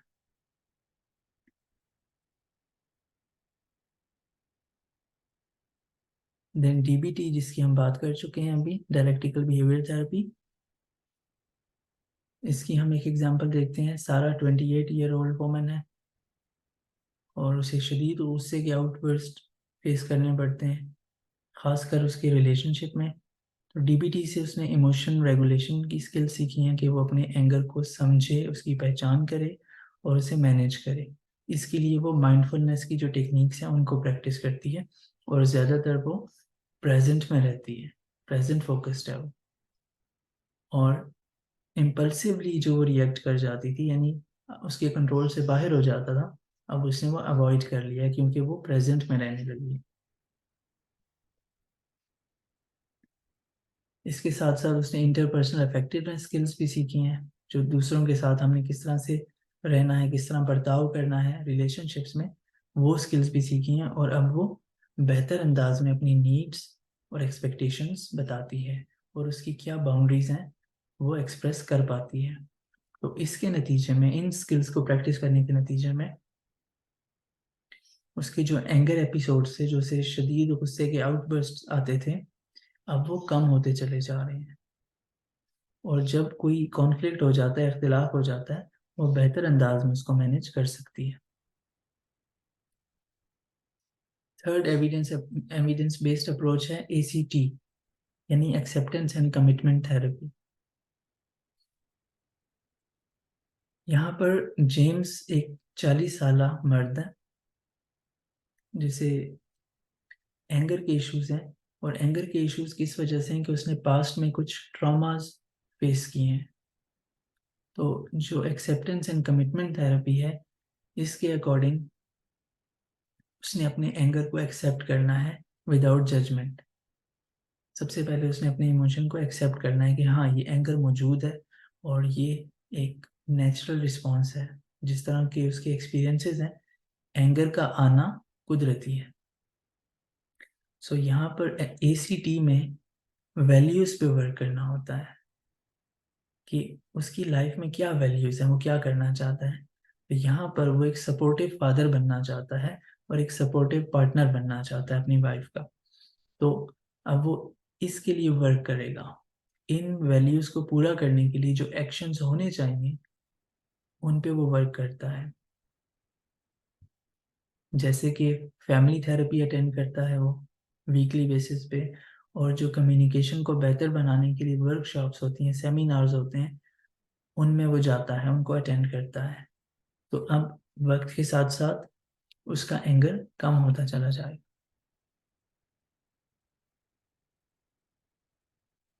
क्योंकि अब उसने अपनी वैल्यूज पे वर्क करना शुरू कर दिया, पॉजिटिव एक्शंस जो हैं वो बढ़ गए, और जो उसका एंगर था वो कम होता चला गया। देन EMDR, ये एक और थेरेपी है जो स्पेसिफिकली ट्रॉमा के लिए होती है, eye movement desensitization and reprocessing. ये भी एक एविडेंस बेस्ड थेरेपी है। अब इसकी हम केस एग्जांपल देखते हैं। 29 ईयर ओल्ड वुमन है एमिली, और उसे शदीद गुस्से के मसाइल हैं, जिसकी वजह चाइल्डहुड का एब्यूज़ है। तो EMDR थेरेपी जो है वो उसकी ट्रॉमेटिक मेमोरीज जो हैं, जो बचपन में उसने ट्रॉमा फेस किया है, जो अब्यूज़ फेस किया है, उसको प्रोसेस करते हैं।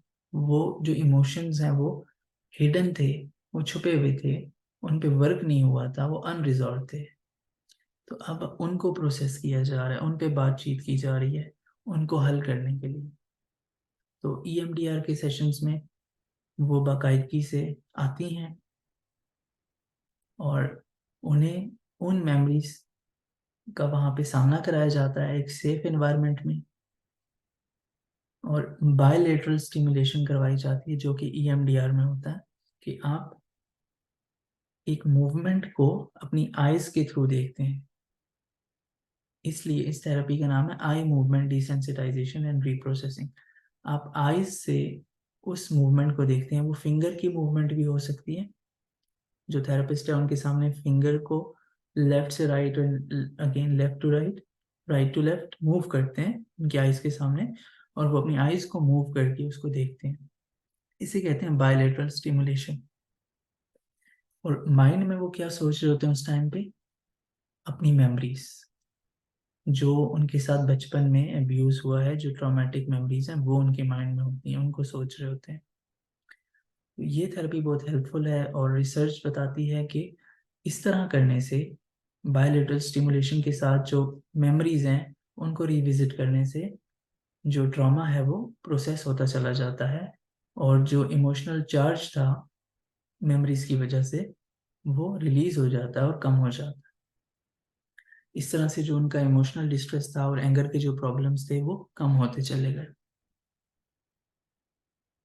देन एक और थेरेपी है mindfulness based stress reduction, MBSR, और mindfulness based cognitive therapy, MBCT। तो अब ये दोनों थेरेपीज भी माइंडफुलनेस पे बेस कर रही हैं। सो क्रिस एक बंदा है 45 ईयर्स ओल्ड, उसे शदीद एंगर के मसाइल हैं, खासकर काम का जो स्ट्रेस है उसकी वजह से। तो वो MBSR प्रोग्राम यानी कि माइंडफुलनेस बेस्ड स्ट्रेस रिडक्शन के प्रोग्राम में खुद को इनरोल कर लेता है, और इस प्रोग्राम में उसे माइंडफुलनेस मेडिटेशन की प्रैक्टिस करवाई जाती है। अब वो जो उसकी फिजिकल सेंसेशंस हैं वो उससे ज़्यादा अवेयर हो गया है कि गुस्से के दौरान उसे क्या सेंसेशंस आती हैं, और जो उसकी थॉट्स हैं वो कैसी होती हैं। यानी एंगर से जुड़ी जो थॉट्स हैं और जो फिजिकल सेंसेशंस हैं उसकी आगाही उसने हासिल कर ली यहाँ पे। और जब उसे स्ट्रेस फील होता था वर्क प्लेस पे, तो उसने अच्छे अंदाज में उस पर रिस्पॉन्ड करना शुरू कर दिया माइंडफुलनेस टेक्निक्स को इस्तेमाल करते हुए, जिसकी वजह से जो एंगर बहुत ज़्यादा हो जाता था अब वो उस पर काबू पाने लगा।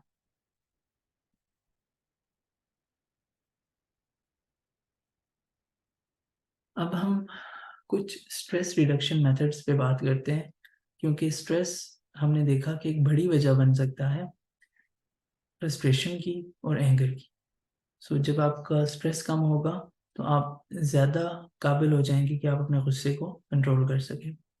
तो सबसे पहले डीप ब्रीदिंग है। डीप ब्रीदिंग पे हम ऑलरेडी काफ़ी बात कर चुके हैं। ये रिलैक्स करने के लिए बहुत बेनिफिशियल होती है।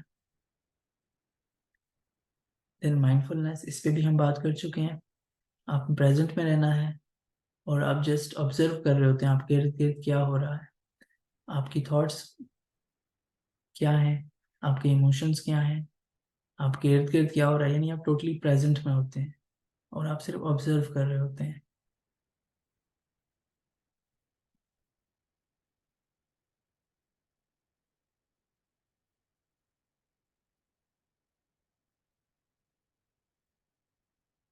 इसी तरह से फिजिकल एक्टिविटी, एक्सरसाइज, वॉकिंग, यानी जब आप मूव कर रहे हैं, ये भी स्ट्रेस को रिड्यूस करने का एक मेथड है। जब हम फिजिकल एक्टिविटी में खुद को इन्वॉल्व करते हैं तो एंडोर्फिन्स रिलीज होते हैं। ये वो न्यूरोकेमिकल्स हैं जो कि मूड को अच्छा बनाते हैं। इसी तरह से जर्नलिंग, आप डेली बेसिस पे लिखते हैं अपनी थॉट्स को और अपनी फीलिंग्स को आप नोट डाउन करते हैं।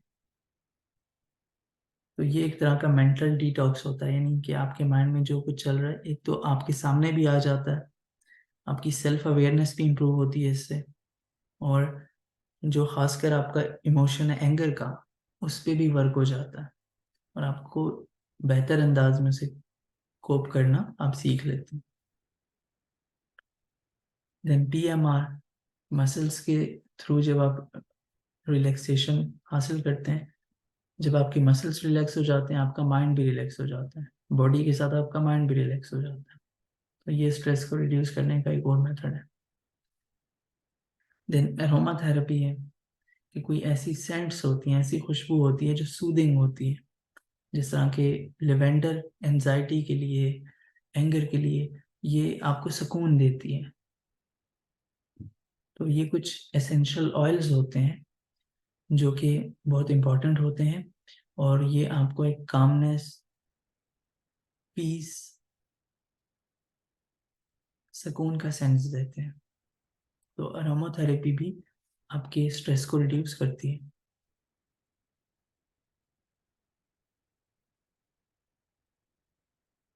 कभी कभी आप जब चीज़ों को बहुत सीरियस ले रहे होते हैं तो आपको स्ट्रेस महसूस हो रहा था, तो कभी मुस्कुराने से, हंसने से, कोई फनी चीज़ देख लेने से, या कभी आप कोई जोक शेयर करते हैं अपनी फैमिली और फ्रेंड्स के साथ, तो इस तरह की एक्टिविटीज़ भी स्ट्रेस को रिड्यूस करने के लिए अच्छी प्रूव होती हैं। देन एक बड़ी वजह टाइम मैनेजमेंट भी होता है स्ट्रेस की।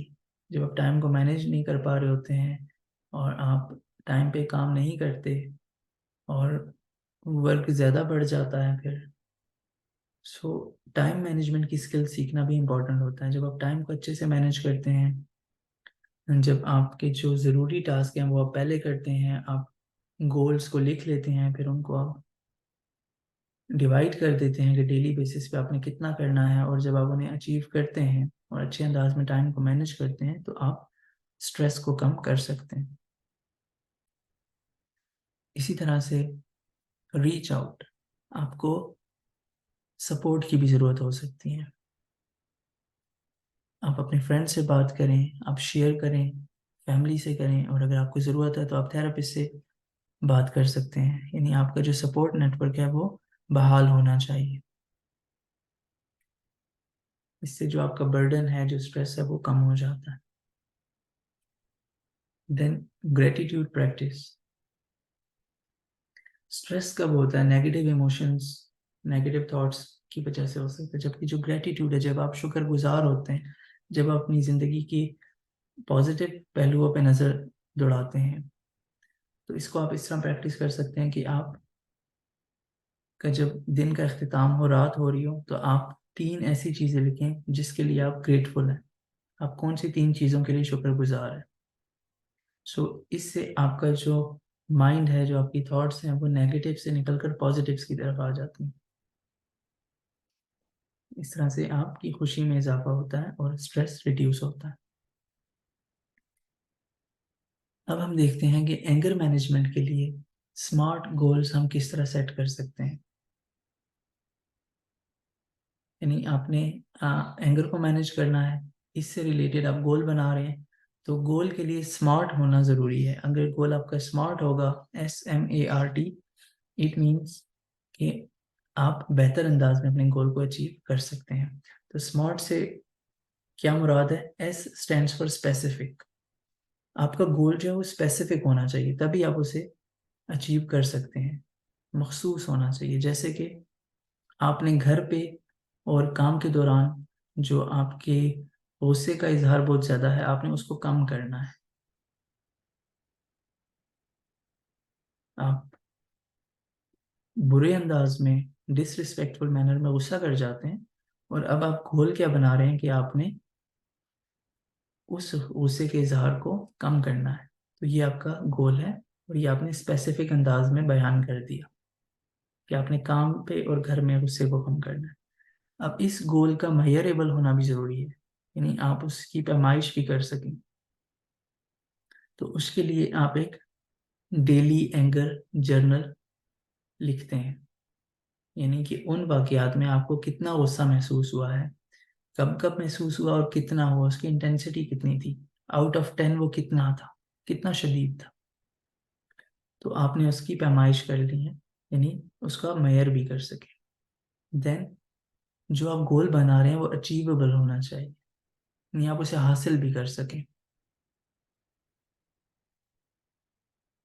मिसाल के तौर पर कोई एंगर मैनेजमेंट का कोर्स है, या कोई ऐसा ग्रुप है, या आपने डेली माइंडफुलनेस प्रैक्टिस करनी है, तो अब आप अचीवेबल गोल में ये चीज़ लिख रहे हैं कि आप वीकली बेसिस पे एक आप एंगर मैनेजमेंट के ग्रुप में शामिल होंगे, वीक में एक बार, और जो माइंडफुलनेस है वो डेली आप प्रैक्टिस करेंगे। तो ये अचीवेबल गोल हुआ ना, ये आप कर सकते हैं। वीक में एक दफ़ा एंगर मैनेजमेंट ग्रुप या कोर्स में शामिल होना, और डेली आप माइंडफुलनेस कुछ मिनट्स के लिए प्रैक्टिस करें। तो ये अचीवेबल है। देन गोल का रेलेवेंट होना इम्पोर्टेंट है, क्योंकि आपने स्पेसिफाई किया कि घर और काम पे आपने अपने गुस्से के मनफी इजहार को कम करना है। तो अब जो आपका गोल है वो रेलेवेंट होना चाहिए, उसी को पूरा करने के लिए होना चाहिए।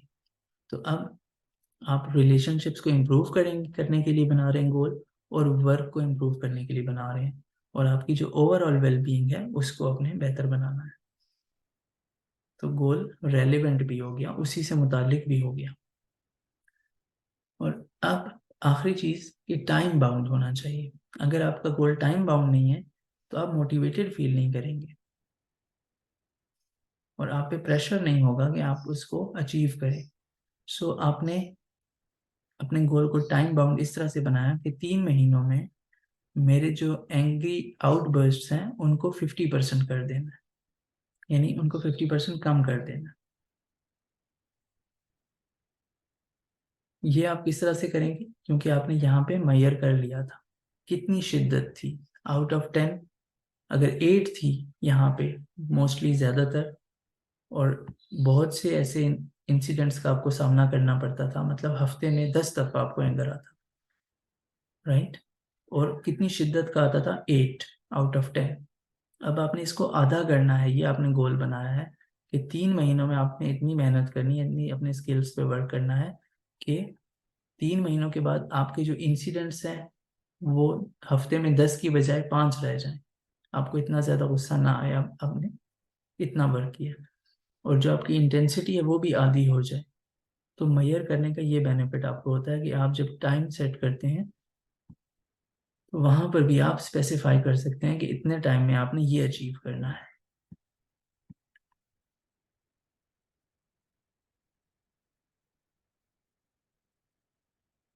अब हम एक रोल प्ले सिनेरियो देखते हैं एंगर मैनेजमेंट से रिलेटेड। अब यहाँ पर कुछ इंस्ट्रक्शंस हैं, 2 पार्टिसिपेंट्स हैं।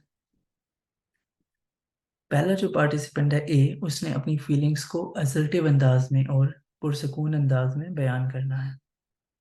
आई स्टेटमेंट्स का वो इस्तेमाल करेगा, यानी मैं कैसा महसूस करता हूँ वो इस अंदाज में डिस्क्राइब करेगा, और ये भी बताएगा कि वो क्या चेंज देखना चाहता है, मतलब उसकी एक्सपेक्टेशंस क्या है। तो ये एक रिस्पेक्टफुल वे में, असर्टिव वे में पार्टिसिपेंट ए ने बताना है। पार्टिसिपेंट बी गौर से पहले उसकी बात सुनेगा और जेन्युइन अंदाज में उसको जवाब देगा, और वो उसकी बातें, पार्टिसिपेंट बी जो है वो एक ही बातें सुनते वक्त डिफेंसिव नहीं होगा, यानी वो खुद का दिफा करता हुआ महसूस नहीं करेगा, बल्कि वो पुरसुकून अंदाज में लिसन करेगा, और वो कन्फ्रंटेशनल भी नहीं होगा, यानी कि वो बहस भी नहीं करेगा। तो अब हम देखते हैं कि रोल प्ले का जो सिनेरियो है फॉर एंगर मैनेजमेंट वो किस तरह से वर्क करता है। तो हम देखते हैं क्या डायलॉग होता है इनके दरमियान।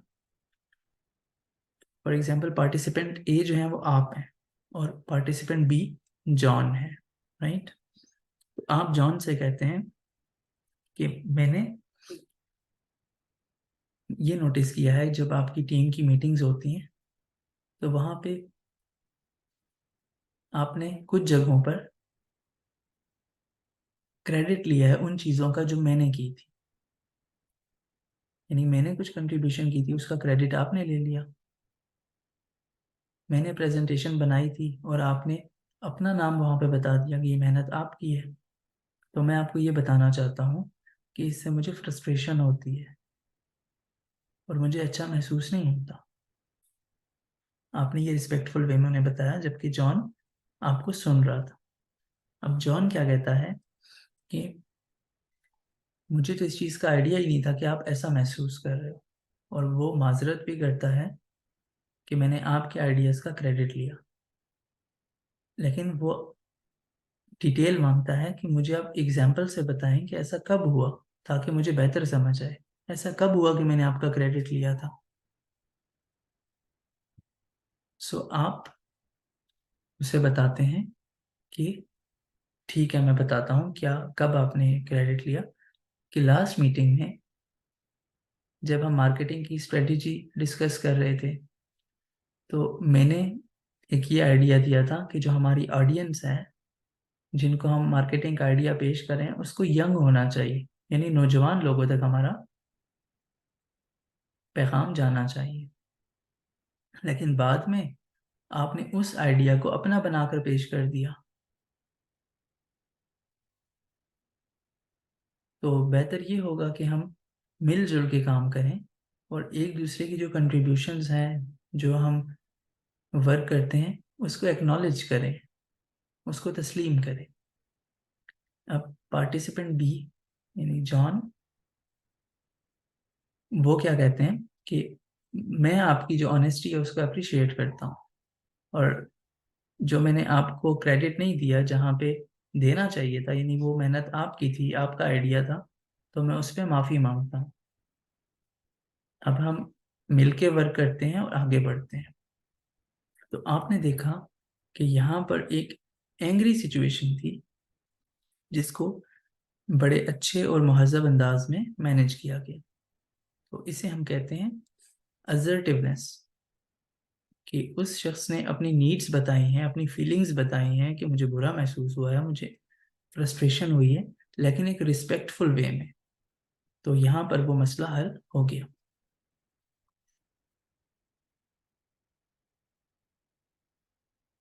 अब हम कुछ सेल्फ कंपैशन की स्किल्स देखते हैं एंगर को मैनेज करने के लिए।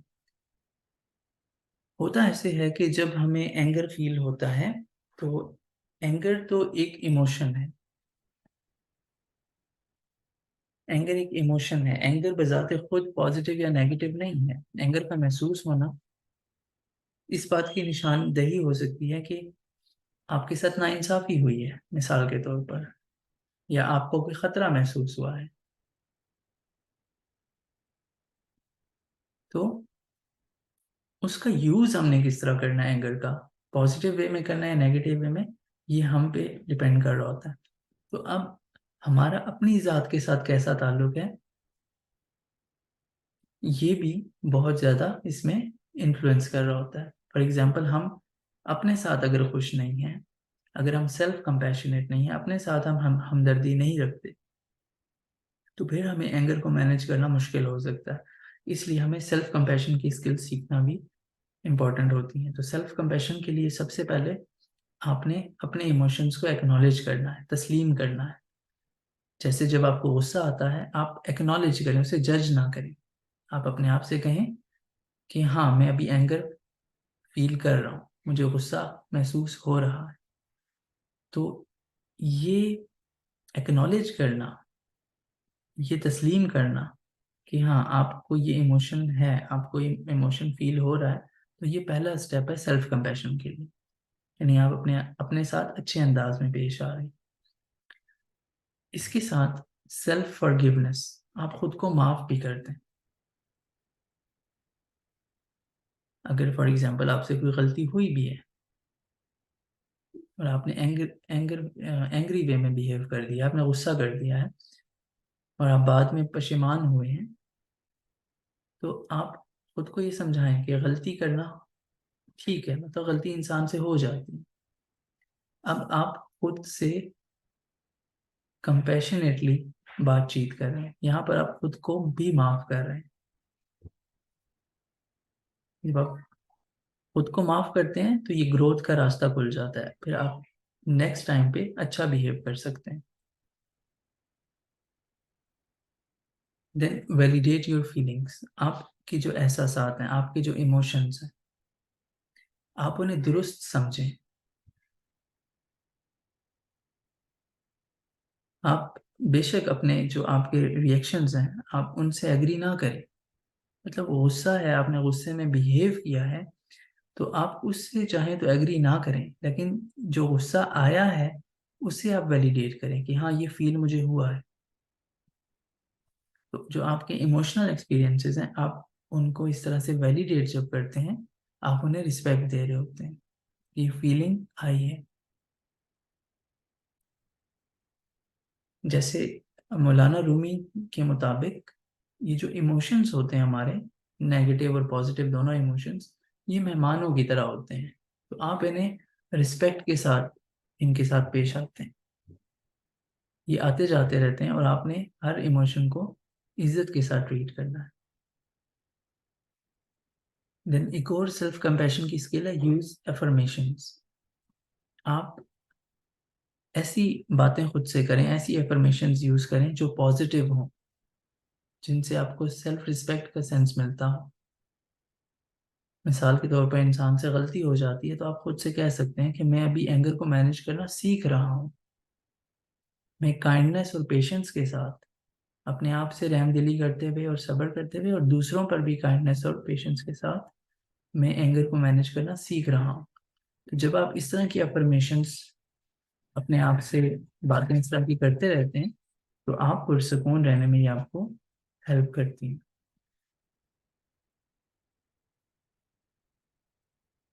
Then practice mindful self compassion.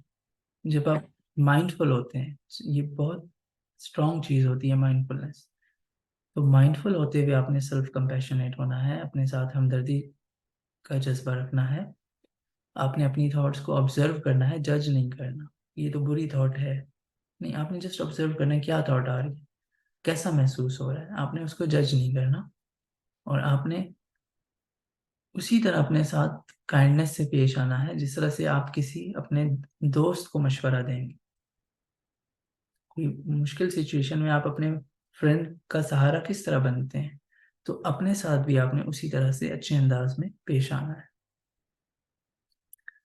फिर आपकी जो एक्सपेक्टेशंस हैं वो रियलिस्टिक होनी चाहिए। आपने अपने साथ वो तवक्कुआत नहीं रखनी है कि जो मुश्किल हों, ये जो अनरियलिस्टिक हों, क्योंकि आप इंसान हैं, इंसानों की लिमिट्स होती हैं और उनसे गलतियां हो जाती हैं, और इंसान हर वक्त एंगर फ्री नहीं रह सकता। आप अपने साथ ये एक्सपेक्टेशन नहीं रख सकते कि आप एंगर फ्री हो जाएंगे, आपको गुस्सा आएगा ही नहीं या आपसे इजहार होगा ही नहीं। कभी कभी ऐसा हो भी सकता है क्योंकि इंसान है। तो ऐसी एक्सपेक्टेशंस रखें जो रियलिस्टिक हो, क्योंकि आप एंगर मैनेज करना आपका गोल है और आप उसमें आगे बढ़ना चाहते हैं, तो आप रियलिस्टिक एक्सपेक्टेशंस रखें जो आप हासिल कर भी सकते हैं।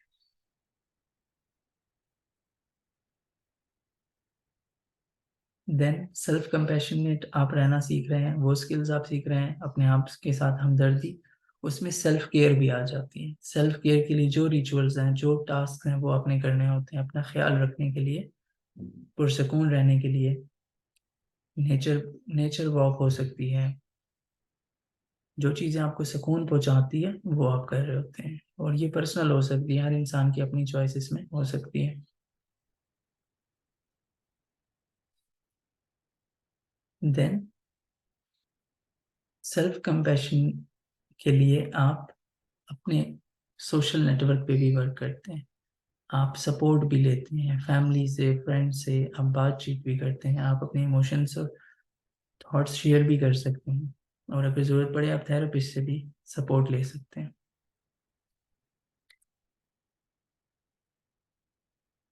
कभी कभी अपनी जस्ट फीलिंग शेयर करके इंसान से जो बोझ है वो ख़त्म हो जाता है, कम हो जाता है। नेक्स्ट स्किल है सेल्फ कंपैशन की, कि आपने इम्परमानेंस पे सोचना है कि चीज़ें इम्परमानेंट हैं। जैसे अभी हम मौलाना रूमी की कोटेशन को डिस्कस कर रहे थे, इमोशंस टेम्पररी होते हैं, कुछ पल के मेहमान होते हैं। तो ये आपने इस बात पे फोकस रखना है, आपने ये खुद को याद दहानी कराते रहना है, यानी इमोशंस जो हैं वो परमानेंट नहीं है, इम्परमानेंट, टेम्पररी, थोड़ी देर के लिए। एंगर है, गुजर जाएगा। तो इस तरह का पर्सपेक्टिव रखने से, इस तरह का जब आप माइंड सेट रखते हैं, आपका चीज़ों को देखने का अंदाज इस तरह से होता है कि इमोशंस गुजर जाते हैं, तो आप सेल्फ कंपैशन के साथ एंगर को काबू कर सकते हैं। Then practice gratitude. कौन सी ऐसी चीज़ें हैं जिनके लिए आप शुक्रगुजार हैं? तो जब आप पॉजिटिव्स की तरफ जाते हैं, नेगेटिव्स ऑटोमेटिकली उनकी तरफ आपका ध्यान कम हो जाता है। इस तरह से आपकी जो एंगर के ट्रिगर्स हैं वो कम हो जाते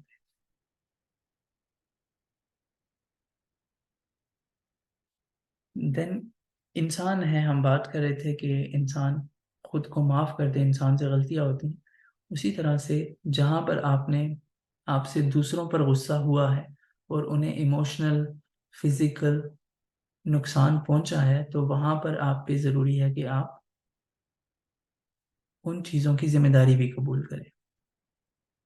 ये भी सेल्फ कंपैशन का हिस्सा है कि आपसे जो गलतियां हुई हैं आप उनकी जिम्मेदारी कबूल करते हुए आप मुखलिसाना तौर पे उनसे माफ़ी भी मांगते हैं। और माफ़ी मांगने का ये मतलब है कि आप कोशिश कर रहे हैं कि दोबारा ऐसा नहीं होगा। सिंसियर अपोलोजाइज करना ये होता है।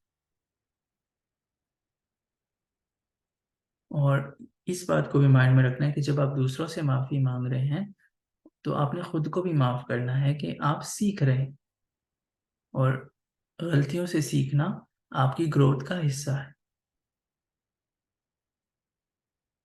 सो ये है सेल्फ कंपैशन स्किल्स, कि आप किस तरह से एंगर को मैनेज कर सकते हैं, अपने आप से हमदर्दी से पेश आके, अपने आप का ख्याल रख के, अपने आप से प्यार से पेश आके। देन यहाँ पे एक कोटेशन है कि एंगर जो है, गुस्से का जो जज्बा है, वो जिस बर्तन में होता है उसको एसिड एसिड जैसा नुकसान, जैसे तेजाब किसी चीज को नुकसान पहुंचाता है,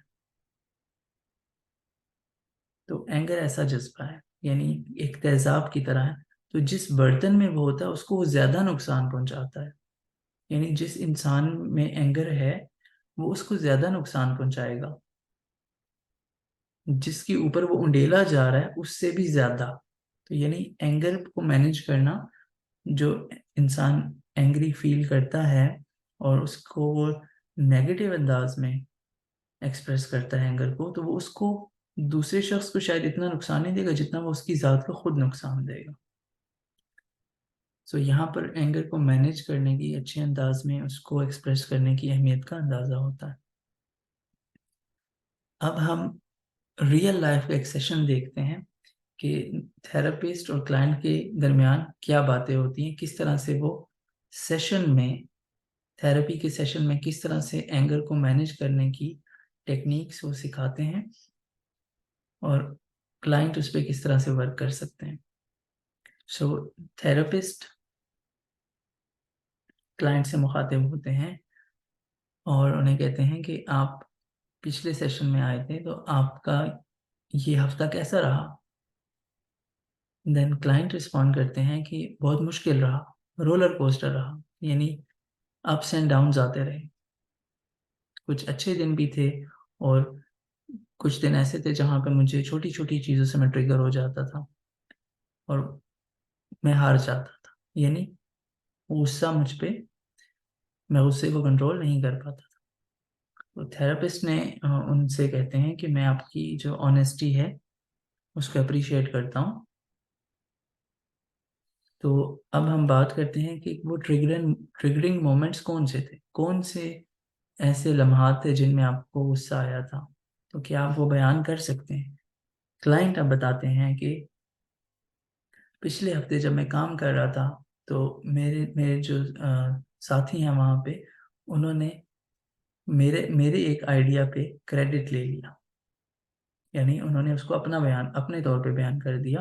तो इससे मुझे गुस्सा आया और वो मुझसे काबू ना हो सका। थेरेपिस्ट बताते हैं कि हाँ, ये फ्रस्ट्रेटिंग हो सकता है, या ये जो इस तरह का जब एक्ट आपने देखा, आपको नाइंसाफी महसूस हुई होगी, तो ये फ्रस्ट्रेटिंग हो सकता है, इससे आपको गुस्सा आया होगा। यहाँ पे थेरेपिस्ट क्लाइंट के इमोशन को वैलिडेट कर रहे हैं, उसे तस्लीम कर रहे हैं कि ऐसी सिचुएशन में इंसान को गुस्सा आ सकता है। तो इस तरह की सिचुएशंस में हम डीबीटी और सीबीटी की टेक्निक्स का इस्तेमाल करते हैं। तो सबसे पहले हम सीबीटी को अप्लाई करना सीखते हैं। सीबीटी की टेक्निक्स देखते हैं। तो क्या आप कोई ऑटोमेटिक नेगेटिव थॉट बता सकते हैं जब ये वाकया हुआ उस दौरान? तो क्लाइंट बताते हैं कि हाँ, मैंने ये सोचा था, मुझे ये ख्याल आया था कि ये बहुत नाइंसाफ़ी है। मैं सोच भी नहीं सकता, मुझे यकीन नहीं आ रहा था कि मेरे साथ ऐसा हो गया है कि मेरा आइडिया चुरा लिया गया। तो मेरे माइंड में ये आ रहा था कि ये बहुत नाइंसाफ़ी है। अब थेरेपिस्ट बता रहे हैं कि आपने एक थॉट पैटर्न बताया है, ये एक थॉट पैटर्न है। अब हम इस थॉट पैटर्न को रीफ्रेम करते हैं, चैलेंज करके चेंज करते हैं। अगर हम इस थॉट को जो आपने बताई है कि मेरे साथ नाइंसाफ़ी हुई है, ठीक है वो बात, लेकिन अगर हम उस सोच को इस तरह से अगर हम देखें, एक अल्टरनेटिव थॉट के जरिए हम देखें उस सिचुएशन को, कि लोगों से कभी कभी गलतियां हो जाती हैं, लोगों से कभी कभी गलतियां हो जाती हैं, और हम रिस्पेक्टफुल वे में उन गलतियों पे बाद में बात कर सकते हैं, यानी जब गुस्सा खत्म हो जाए, गुस्से का जो जज्बा है वो गुजर जाए, उस बाद में हम उस मसले की तरफ आ सकते हैं। सो इस पे क्लाइंट कहते हैं कि इसका ये मतलब है कि मैं जो नाइंसाफी हुई है उस पे ज्यादा फोकस करने की बजाय इस मसले को बेहतर अंदाज में हल करने की कोशिश करूं। देन थेरापिस्ट कहते हैं बिल्कुल इसी तरह से। ये तो हो गई सीबीटी। अब हम आते हैं डीबीटी की तरफ। इसकी कुछ स्किल्स हम देखते हैं। तो थेरापिस्ट उनसे पूछते हैं, जब आपको गुस्सा महसूस होता है तो क्या आप ग्राउंडिंग की और माइंडफुलनेस की टेक्निक्स ट्राई करते हैं, यानी इस लम्हे में रहने की, प्रेजेंट में रहने की? तो क्लाइंट बताते हैं कि अगर मैं ऑनेस्टली बात करूं तो नहीं, मैंने कभी ग्राउंडिंग और माइंडफुलनेस की टेक्निक्स ट्राई नहीं की, बल्कि मैं तो रिएक्ट कर जाता हूँ। जब मुझे गुस्सा आता है तो मैं एकदम से रिएक्ट कर जाता हूँ। तो थेरापिस्ट कहते हैं कोई परेशानी की बात नहीं है, अगली दफ़ा आपने ग्राउंडिंग टेक्निक्स आपने ट्राई करनी है, जैसे कि 5 4 3 2 1। 5 4 3 2 1 टेक्निक में क्या होता है कि आपने 5 चीज़ें देखनी है। चूंकि आप प्रेजेंट में रहना चाह रहे हैं, आप ग्राउंडिंग टेक्निक्स आपको प्रेजेंट में रखती हैं। तो जब आप 5 चीज़ें अपने इर्द गिर्द की देखेंगे तो आप अपनी थॉट्स और फीलिंग से कुछ टाइम के लिए कट ऑफ होके आप कि इर्द गिर्द क्या है उस पर फोकस जाएगा आपका। 4 चीजें आपने टच करनी है। 5 4 3 2 1 टेक्निक में 5 चीजें आपने देखनी है, 4 चीजें आपने टच करनी है, 3 चीजें आपने सुननी है, आपके इर्द गिर्द किस चीज की आवाज आ रही है, और 2 चीजें आपने स्मेल करनी है, कोई सी 2 चीजें आपने स्मेल करनी है, और 1 चीज आपने टेस्ट कर लेनी है। तो ये है 5 4 3 2 1 टेक्निक, जिसमें आप अपनी 5 सेंसेस का इस्तेमाल कर रहे हैं। तो ये करते हुए आप प्रेजेंट मोमेंट में वापस आ जाएंगे। सो क्लाइंट कहते हैं मैं इसको जरूर ट्राई करूंगा। देन थेरेपिस्ट कहते हैं कि जबरदस्त। अब आप इन दोनों अप्रोचेस को कंबाइन कर सकते हैं, यानी सीबीटी जो थॉट पे वर्क की बात की और डीबीटी में जो माइंडफुलनेस की बात की, आप इन्हें यूज करके अपनी थॉट्स पे वर्क कर सकते हैं कि आपने अनफेयरनेस जो नाइंसाफी वाली सोच है उसकी जगह आपने ज्यादा प्रोडक्टिव वे में सोचना है, और मसले को हल करने वाली सोच आपने माइंड में रखनी है। और इसके साथ आपने ग्राउंडिंग ग्राउंडिंग टेक्निक्स जो हैं डीबीटी की, वो आपको जब उस वक्त फौरन से गुस्सा आ रहा होता है तो वहां पे आपने उसे कैसे मैनेज करना है उसके लिए है। सो क्लाइंट कहते हैं कि ठीक है, ये एक अच्छा प्लान है। देन थेरापिस्ट क्लाइंट से कहते हैं कि एक बात याद रखना कि चेंज वक्त ले सकती है, यानी ज़रूरी नहीं कि आप ये प्रैक्टिस अप्लाई करते ही आपको चेंज नज़र आ जाए। आपने आपसे गलतियां भी हो सकती हैं दरमियान में, तो आपने इन स्किल्स को प्रैक्टिस करते रहना है, और वक्त के साथ साथ आप देखेंगे कि आप अपने गुस्से को अच्छे अंदाज में मैनेज कर पा रहे हैं।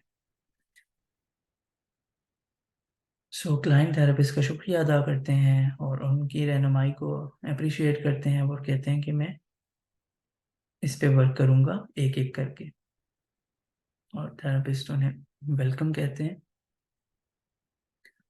और कहते हैं कि मुझे आपकी काबिलियत पे एतमाद है, आप पॉजिटिव चेंजेस हासिल कर पाएंगे, और हम इसी तरह से फ्यूचर सेशन में आगे बढ़ते जाएंगे। तो यहाँ पे ये सेशन एंड होता है। सो आपने देखा कि किस तरह से क्लाइंट ने थेरेपिस्ट से एंगर को मैनेज करने के लिए जो स्किल्स हैं वो सीखी हैं, कि किस तरह से अपनी थॉट्स पे वर्क करना है, किस तरह से अपने इमोशंस को काबू करना है।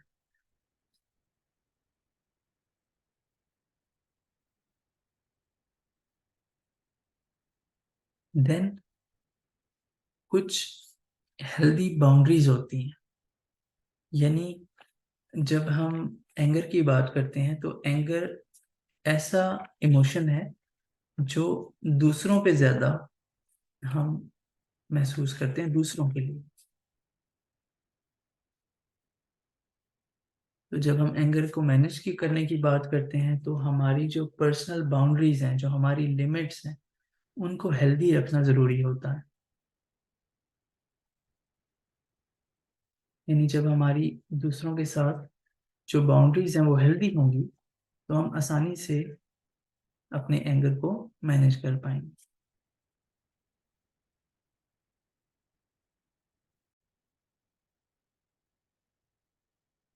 तो यहाँ पर हम डिफरेंट टाइप्स देखते हैं बाउंड्रीज की एग्जांपल्स के साथ, कि किस तरह की सिचुएशन थी और कौन सी बाउंड्री की बात की जा रही है, और उस बाउंड्री को कम्युनिकेट कैसे किया जा रहा है, यानी किस अंदाज में उस पर बात की जा रही है। और सबसे पहले वर्क बाउंड्रीज हैं, काम से रिलेटेड आपकी क्या बाउंड्रीज हैं।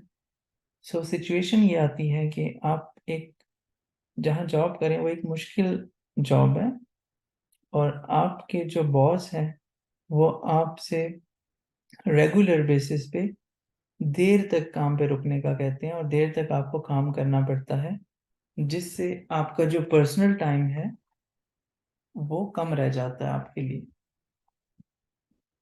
तो अब बाउंड्री क्या है कि आपने अपने बॉस से कम्युनिकेट करना है कि आप ज़्यादा टाइम तक डेली बेसिस पे नहीं रुक सकते हैं, क्योंकि आपने वर्क लाइफ का बैलेंस रखना है, आपने फैमिली को भी टाइम देना होता है, खुद को भी टाइम देना होता है। तो ये बेसिकली ये बाउंड्री है। अब आप इस बाउंड्री को बॉस से कैसे कम्युनिकेट करते हैं कि मैं अपने पर्सनल टाइम को बहुत वैल्यू करता हूँ, और जबकि मैं अपनी जॉब से भी डेडिकेटेड हूँ, जॉब के साथ भी मेरा लगाव है। अब मैं हर हर रोज देर तक काम नहीं कर सकता। सो इस वर्कलोड को मैनेज करने के लिए मैं कुछ तरीके आपसे डिस्कस करना चाहता हूँ। सो इस तरह से असर्टिव वे में हेल्दी बाउंड्रीज आप मेंटेन करने के लिए इस अंदाज में कम्युनिकेट करते हैं। देन एग्जांपल है रिलेशनशिप बाउंड्रीज की। रिश्तों में किस तरह से आप बाउंड्रीज मेंटेन रख सकते हैं। सिचुएशन है कि आपके जो कज़न हैं वो लगातार जो चीज़ें आप पसंद करते हैं या जिस तरह का आपका लाइफस्टाइल है उसको क्रिटिसाइज करते रहते हैं। तो इस तरह से आप टेंस हो जाते हैं और आपको अपने कज़न के साथ जो दोस्ती है उस पर गुस्सा आता है, आप एंगर फील करते हैं। अब यहाँ पर बाउंड्री क्या है बेसिकली कि आपने धीमे अंदाज में अच्छे से लेकिन असर्टिवली भी, यानी आपने अपनी नीड्स की और बाउंड्रीज की बात करनी है अपने कज़न के साथ कि उसका जो बार बार ये नुक्ताचीनी करना है वो आपके लिए काबिल कबूल नहीं है। तो आप किस तरह से कम्युनिकेट करेंगे कि वो जिस चीज़ के बारे में क्रिटिसाइज कर रहा है आप उसे बताते हैं कि आपका जो कंसर्न है मैं उसको अप्रिशिएट करता हूँ, आप जो बात कह रहे हैं, लेकिन मैं ये चाहता हूँ कि जो मेरी चॉइसेस हैं आप उनकी रिस्पेक्ट करें, जो मेरे सोचने का अंदाज है, जो मेरा लाइफस्टाइल है, आप उसको रिस्पेक्ट की निगाह से देखें और उसे आप क्रिटिसाइज ना करें। अगर आपके कुछ मसाइल हैं तो हम बेहतर अंदाज में उन पर बात कर सकते हैं। क्रिटिसिज्म से हट के, नुक्ताचीनी से हट के हम बेहतर अंदाज में उन मसाइल पे बात कर सकते हैं।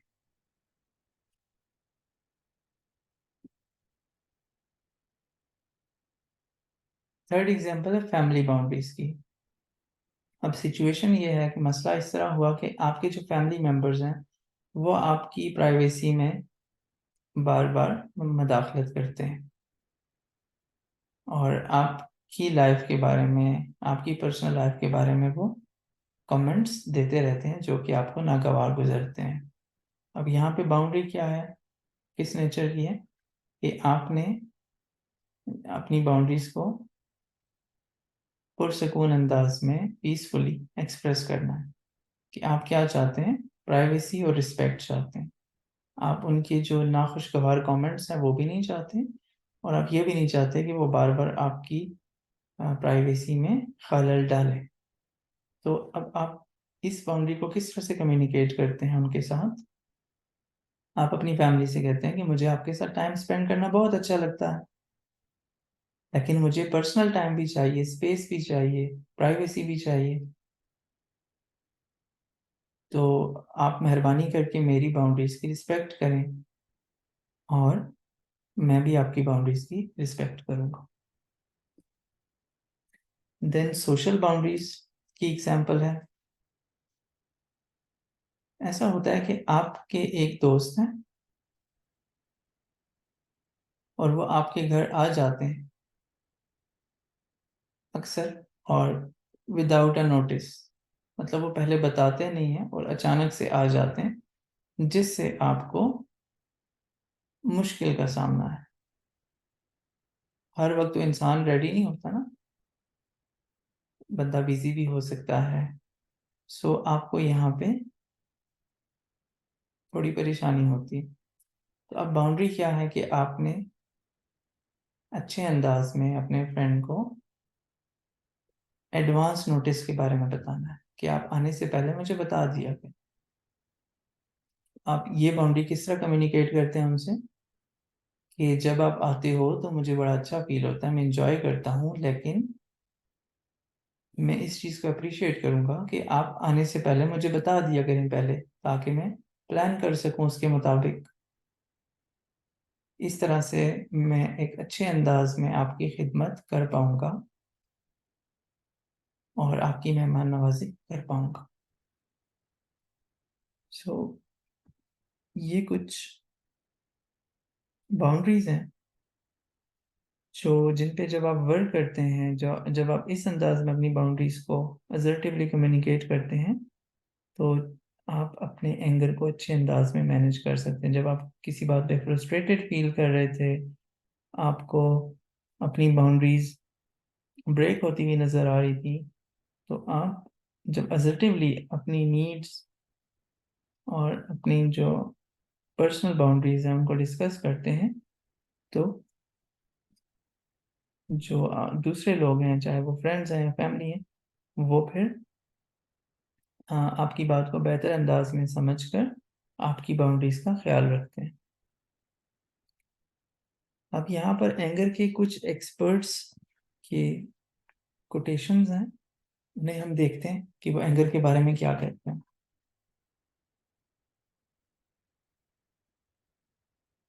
राल्फ वाल्डो एमर्सन के according, for every minute you remain angry, you give up 60 seconds of peace of mind. जब आप गुस्सा होते हैं जिन लम्हात में, तो वो जो एक एक मिनट है, उसमें आप सुकून के 60 सेकंड्स जाया कर रहे हैं। यानी आपको इस इमोशन से गुजर जाना चाहिए। जितना देर तक आप एंग्री रहेंगे, तो आप उसकी जगह पीस ऑफ माइंड को ट्रेड कर रहे हैं। कैथरीन पॉन्डर का कहना है कि when you hold resentment toward others, you are bound to that person or condition by an emotional link that is stronger than steel. Forgiveness is the only way to dissolve that link and get free. अब जब आप नाराजगी रखते हैं किसी शख्स के लिए दिल में, तो अब आप उस हालत के या उस शख्स की बाउंड हो जाते हैं। एक इमोशनल लिंक बन गया है, और वो जो इमोशनल लिंक है नाराजगी का, वो कि आप लेट गो नहीं कर पा रहे, वो स्टील से भी ज्यादा स्ट्रॉन्गर होता है। तो बेहतर ये है कि उस नाराजगी को आप माफी में तब्दील करते हैं। जब आप माफ कर देते हैं, तो ये उस जो एक लिंक बन गया है बुरा सा नाराजगी का, उसको तोड़ने के लिए माफी जो है वो वाहिद तरीका है जिससे आप उस स्टील से मजबूत इमोशनल लिंक को तोड़कर आजाद हो सकते हैं।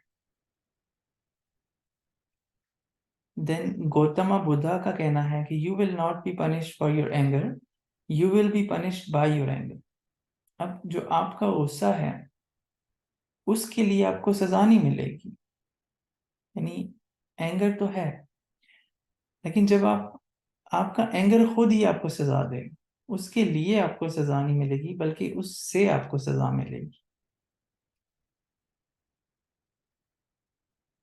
इट मीन्स कि जब आप उस पर एक्ट करेंगे, फिर आपको रिग्रेट होगा, फिर आप इमोशनली हर्ट फील करेंगे,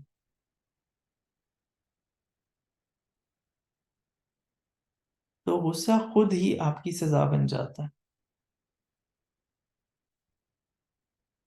देन एक और कोटेशन है कि अगर आप अपने गुस्से को माइंड में रखते हैं और उसे लेट गो नहीं करते, उसे जाने नहीं देते, तो ये ऐसा ही है जैसे आपने हाथ में गर्म कोयला पकड़ा हुआ है और आप ये चाह रहे हैं, आपकी नीयत ये है कि आपने उसे दूसरे किसी शख्स पे फेंकना है, लेकिन आप जलेंगे उससे। जब आपने वो कोयला हाथ में पकड़ा है, तो एंगर की मिसाल इस तरह की है कि वो आप कोयला उठा लेते हैं किसी और को मारने के लिए, लेकिन उससे आपका हाथ जल जाएगा। यानी जब आप गुस्से में होते हैं, तो आपने कंट्रोल करना है, कुछ ऐसा आपके मुंह से ना निकल जाए, क्योंकि जब अल्फाज मुंह से निकल जाते हैं तो फिर वो वापस नहीं आ सकते और फिर सिर्फ अफसोस रह जाता है।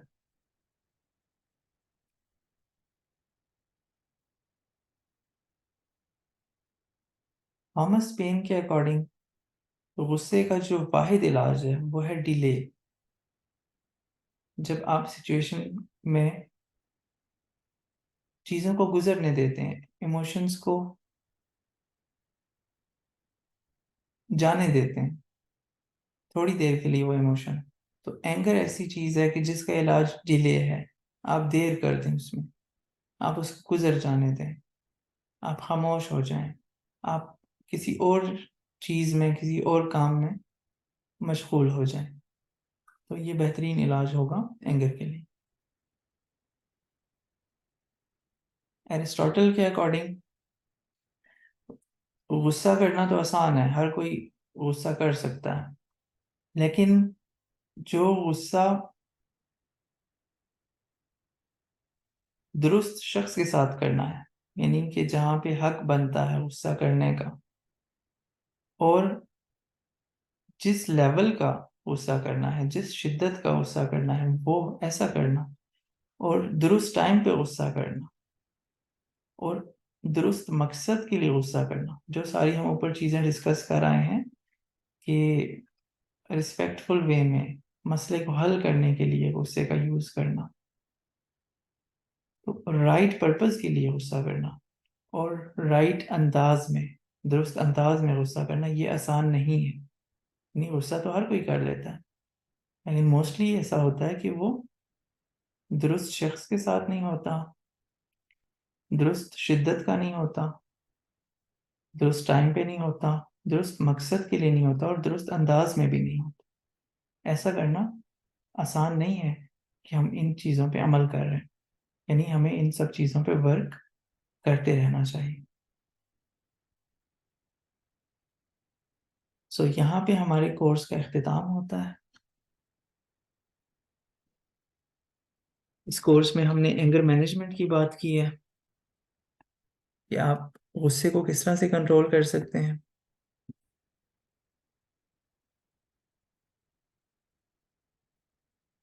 हमने देखा है कि एंगर बजाते खुद एक इमोशन है, और पॉजिटिव या नेगेटिव चीज़ नहीं है, बल्कि हम किस तरह से उसको लेते हैं, हम अपना रिलेशनशिप कैसे बनाते हैं एंगर के इमोशन के साथ, तो वो डिफाइन करता है कि वो इमोशन हेल्दी है या अनहेल्दी है।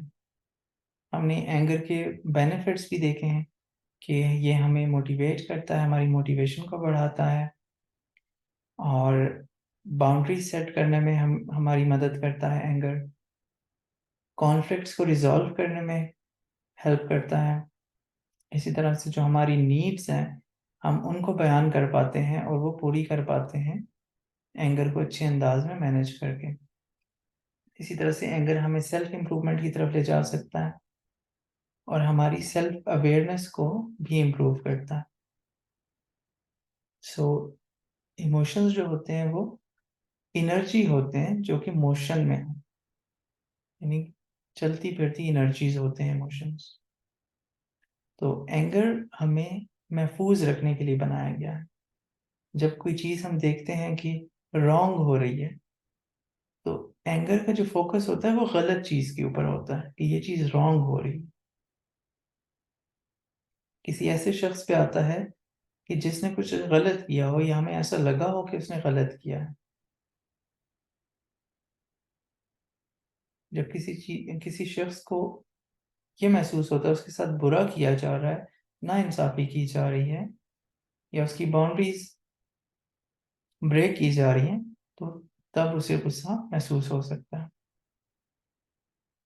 गुस्से में पनिशमेंट की डिज़ायर हो सकती है कि जब रूल्स तोड़े जा रहे हैं, बाउंड्रीज ब्रेक की जा रही हैं, या जुल्म हो रहा है, तो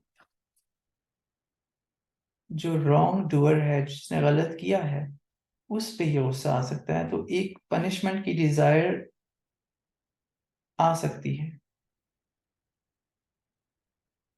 गुस्सा जो है वो कभी कभी फियर की वजह से भी होता है, यानी उसके नीचे जिस तरह से हमने देखा बहुत सारे इमोशंस छुपे हो सकते हैं, इसी तरह से फियर भी अक्सर एंगर के नीचे हिडन होता है।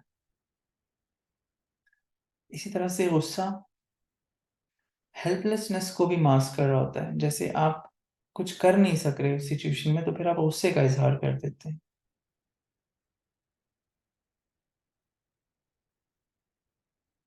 आप कंट्रोल शो करना चाहते हैं किसी सिचुएशन में, और आप वहां पे गुस्से का इजहार कर देते हैं। आप ये शो करते हैं कि आप हेल्पलेस नहीं हैं, आप कुछ कर सकते हैं। तो इस तरह से एक ईगो का सेंस भी होता है। जैसे आपकी ईगो हर्ट हुई है, आपको अपने स्टेटस के बारे में जब ख्यालात आते हैं कि आपका स्टेटस, आपकी ईगो हर्ट हो रही है, आपकी सेल्फ रिस्पेक्ट पे बात आ रही है, तो वहां पे एंगर आ सकता है। और एक, जैसे हमने बात की कि पनिशमेंट की डिजायर हो सकती है, आप बदला लेना चाह सकते हैं। अक्सर एंगर ब्लेम की सूरत में भी होता है कि आप चाहते हैं कि आप किसी को ब्लेम करें। तो ये भी ईगो इंजरी की वजह से हो सकता है कि आप दूसरों को ब्लेम करके सुपीरियर महसूस करते हैं। इससे हमारी ईगो, हमारी अना खुश होती है ऐसा करके।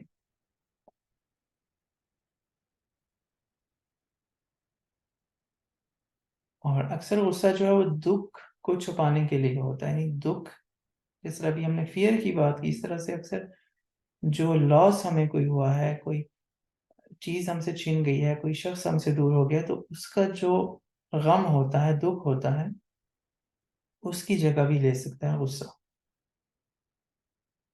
और फिर ये जो उसका प्रोसेस होता है, ग्रीविंग प्रोसेस होता है, जो एक टाइम हम लेते हैं उस लॉस की इमोशंस को प्रोसेस करने के लिए, उसकी जगह जब गुस्सा ले ले जाता है तो हम आसानी से फिर आगे नहीं बढ़ सकते, हम वहीं पे स्टक हो जाते हैं।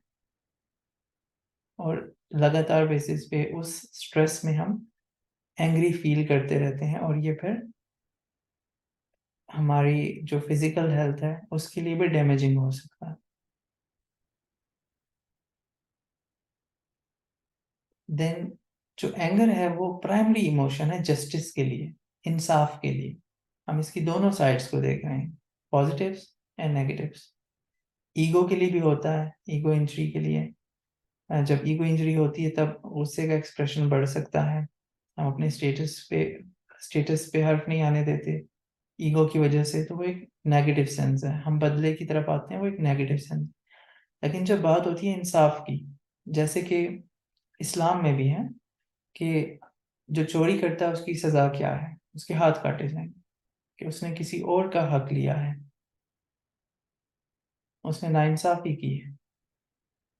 तो यहाँ पर एक एंगर का सेंस है, एक इंसाफ दिलाने के लिए, राइट। तो जो गुस्सा है वो जस्टिस के लिए, इंसाफ के लिए एक मेन इमोशन है।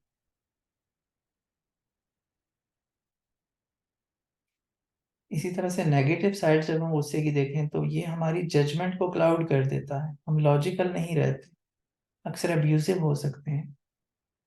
तो हमें ये एक नेगेटिव सेंस ऑफ कॉन्फिडेंस देता है कि हमारे पास पावर है, हमारे पास कंट्रोल है, हम कुछ भी कर सकते हैं, उस अपनी हेल्पलेसनेस को छुपाने के लिए। इसी तरह से कुछ लोग मैनिपुलेट करने के लिए भी एंगर का यूज कर सकते हैं, क्योंकि वो इसमें एनर्जाइज्ड फील करते हैं, उन्हें एम्पावरमेंट नजर आ रही होती है, जो एक नेगेटिव एस्पेक्ट है एंगर का। तो इस सब को जब हम देखते हैं तो एंगर के इमोशन का एक बेहतर अल्टरनेटिव क्या हो सकता है? फॉरगिवनेस, माफी। जब आप माफ कर देते हैं तो फिर आप बेहतर कंडीशन में होते हैं कि आप एंगर को मैनेज कर सकते हैं।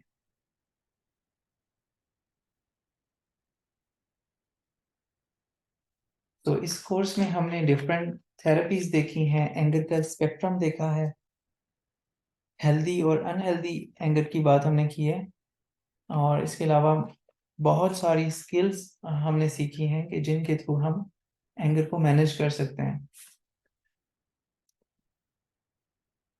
सो यहाँ पर हम हीलिंग हर्ट्स थेरेप्यूटिक्स की तरफ से तमाम पार्टिसिपेंट्स का शुक्रिया अदा करते हैं कि आपने इस कोर्स में एनरोलमेंट की है और इस कोर्स को कंप्लीट किया है, और आपको एंगर मैनेजमेंट कोर्स को कंप्लीट करने पे मुबारकबाद पेश करते हैं। अपना ख्याल रखिएगा। अल्लाह हाफिज़।